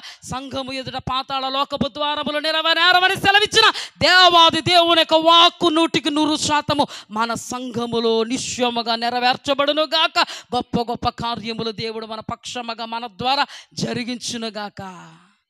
అన్యజనులు ఆకర్షింపబడుదురుగాక. ఇటు కృపలో దేవుడు మనల్ని నడిపించునుగాక. అతీతమైన కార్యాలు మన జీవితంలో జరిగించునుగాక. అద్భుతమైన స్వస్థతలకు మనం పాత్రలు మగుదుముగాక. మన దేవుణ్ణి మొదట మనం అనుభవించుదుముగాక. మనలో నుండి అనేకులు అనుభవించడానికి మనమే కారకులుగా నిలబడుదుముగాక. ఇటు కృపలో దేవాది దేవుడు నన్ను మిమ్మును నడిపించునుగాక. ఆమేన్. కళ్ళు మూసుకున్నాం. మహాపరిశుద్ధుడా, గొప్ప దేవా, ఘనమైన తండ్రి, ఎంత మంచి దేవుడు అయ్యా. ఏ వాక్కు అయితే మీరు బయలుపరుస్తున్నారో ఆ వాక్కు మాతో మాట్లాడుతుంది అయ్యా. మాకు ఏది కావాలో అదే నువ్వు మాట్లాడతావు. పరిశుద్ధుడా, మాకు కావలసిన మాటను మీరు మాట్లాడుతున్న విధానాన్ని బట్టి వందనాలు. తంత్రగొట్టి వశం కాకూడదని మాట్లాడావు. పరిస్థితులను బట్టి, అతలాకుతలమైన స్థితిగతులను బట్టి వణికిపోకూడదని మాట్లాడావు. నీ బాహువును చూడాలని మాట్లాడావు. నీవు అతీతుడు అని ఉచ్చరించాలని మాట్లాడావు. పరిస్థితులను కాదు చూడడం, పరిస్థితులను మార్చగలిగే దేవుడిని చూడాలని మాట్లాడావు. మన శక్తి, మన బలం వలన ఏది జరగలేదు, సమస్తము నీ ద్వారా జరిగింది మహాప్రభు అని పరిస్థితులను బట్టి ప్రభువా క్రియలతో నీ మహిమను కనుపరచాలని మాట్లాడావు. నీవు అతీతుడు అని మాట్లాడావు, శక్తిమంతుడు అని మాట్లాడావు, అసాధారణ కార్యాలు చేస్తానని మాట్లాడావు. నేను విడువనడం ఆయనను మాట్లాడావు. సమస్తానికి ఆధారమైన వాడిని నేనే. ఏ దారిలో వెళ్ళాలో మాకు తెలియదు, కానీ ఏ దారిలో నడపాలో, అద్భుతం చేయాలో నీకు తెలుసు అని నువ్వు మాట్లాడావు. సహవాసంలో ఎంతో గొప్ప అద్భుతమైన అనుభవం ఉందని మాట్లాడావు. ఆదిలో ఉన్న వాళ్ళని అపవాది తంత్రగొట్టి ఎలా దూరపరుస్తాడో మాట్లాడావు.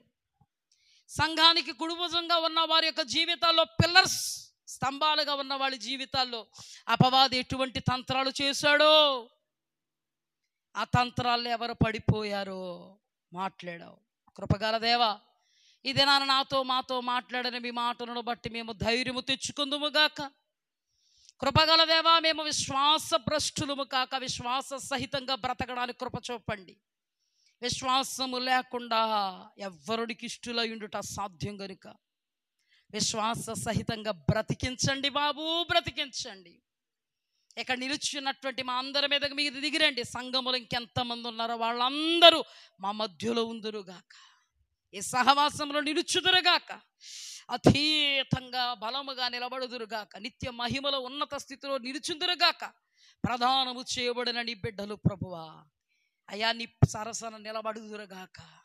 నీ వాక్యాన్ని ఆశించుదురుగాక. తండ్రి కృప చూపించండి. నన్నైనా ఇక్కడున్న నిలిచిన వారినైనా మీ దీవెనలతో ఆశీర్వాదాలతో కప్పండి. మీ శాపము మా మీదకు వచ్చేంతగా అపవాది ప్రేరణలకు మేము లోబడిపోకుండా, తంత్రాల్లో పడిపోకుండా సహాయం చేయండి. ఇప్పటి వరకు మీ మంచితనం అంతా మా ఎదుట కనిపరిచారు. ఆ మంచితనాన్ని బట్టి ఇక ముందు మేము బ్రతకడానికి, బ్రతికించగలిగే నీ వైపు విశ్వాసముతో చూడడానికి సహాయం చెయ్యయ్యా. బలవంతులుగాను శక్తివంతులుగా మమ్మల్ని మార్చండి. ఇక్కడ నిలుచిన ప్రతి ఒక్కరిని అద్భుతంగా స్వస్థపరచండి. నీ మీద ఆధారపడడానికి, నీ వైపు చూడడానికి, నిన్ను నమ్ముకోవడానికి, నిన్ను ఆధారంగా చేసుకోవడానికి, నిన్ను హెచ్చించడానికి, నిన్ను గణపరచడానికి, నీవే మా బ్రతుకుకు ప్రథముడు అని చెప్పడానికి క్రియాపూర్వకమైనటువంటి అనుభవాలు గుండా మమ్మల్ని నడిపించండి. ఎవరైతే ప్రభువా నాటబడిన స్థలములో నుండి పిక్కలింపబడ్డారో వేళతో సహా అటువంటి వాళ్ళను మరలా తిరిగి నాటండి. అద్భుతం చేయండి. మా పక్షముగా అద్భుతాలు చేయదిగిరండి. ఆశ్చర్య కార్యాలు చేయదిగిరండి.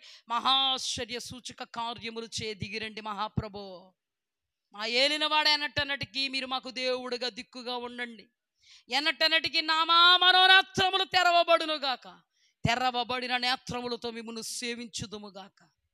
కృపగల దేవా, ఎంత అతీతమైనటువంటి నీ మహోన్నతమైన కృపను, మంచితనాన్ని, ప్రేమను, విశ్వాస్యతను మా ఎడల వెల్లడిపరిచినందులకే మీకు మహిమ కలుగునుగాక. ఇంకనూ మీ సన్నిధితో, మీ సహవాసముతో మమ్మల్ని నింపవలసిందిగా సాతాను కార్యములన్నీ లయపరిచి, శపించి, బంధించి మా దేన కుటుంబంలో సహితము తండ్రి మీరు అతీతమైన కార్యాలు చేస్తున్నందుకు సాష్టాంగ వందనాలు. మా సంఘముగా మా బిడ్డల జీవితాల్లో మీరు చేస్తున్న ప్రతి కార్యమునకు సాష్టాంగ వందనాలు. మా బిడ్డలను వైద్యుల చేతికి అప్పగించలేదయ్యా. నార్మల్ రిపోర్ట్స్ ఇచ్చావు ప్రభా. మా బిడ్డలకు ఎక్కడికక్కడ గడ్డలు కరిగిస్తున్నావు. భయంకరమైన రోగాల నుంచి విడిపిస్తున్నావు. మాంత్రిక శక్తుల్లోని విడుదలిస్తున్నావు. మాకు విరోధంగా రూపింపబడిన ఆయుధము మా ఎదుట వ్యర్థిల్లకుండా అద్భుతాలు చేస్తున్న మా తండ్రి మీకు సాష్టాంగ నమస్కారాలు. శుక్రవారం జరిగే ఉపవాస ప్రార్థన కొరకు సంఘం అంతటిని సిద్ధపరచండి. సైతాని క్రియలన్నీ లయపరిచి, శపించి, బంధించమని దేవా మమ్మును, మా బిడ్డలను, వారికి సంబంధించిన వాటన్నిటినీ మీ స్వహస్తాలకు సమర్పిస్తూ వారిని దీవించి, ఆశీర్వదించి, అయా మందును యథార్థంగా కాయగలిగే కృపలో మమ్మును, యథార్థంగా వారు మమ్మును మిమ్మును అనుసరించడానికి మీ కృపను వారికి అనుగ్రహించమని, సైతాను క్రియలన్నీ లయమైపోవనుగాక, వాడి తంత్రాలు దూరమైపోవాలని ప్రకటిస్తూ, ప్రార్థిస్తూ, విజ్ఞాపన చేస్తూ, యాచిస్తూ, వేడుకుంటూ ఈ ప్రార్థన విజ్ఞాపన సంఘముగా యేసు అతి పరిశుద్ధ నామమున సమర్పించి పొందుకుని నాము పరమ తండ్రి. ఆమేన్, ఆమేన్, ఆమేన్. యేసు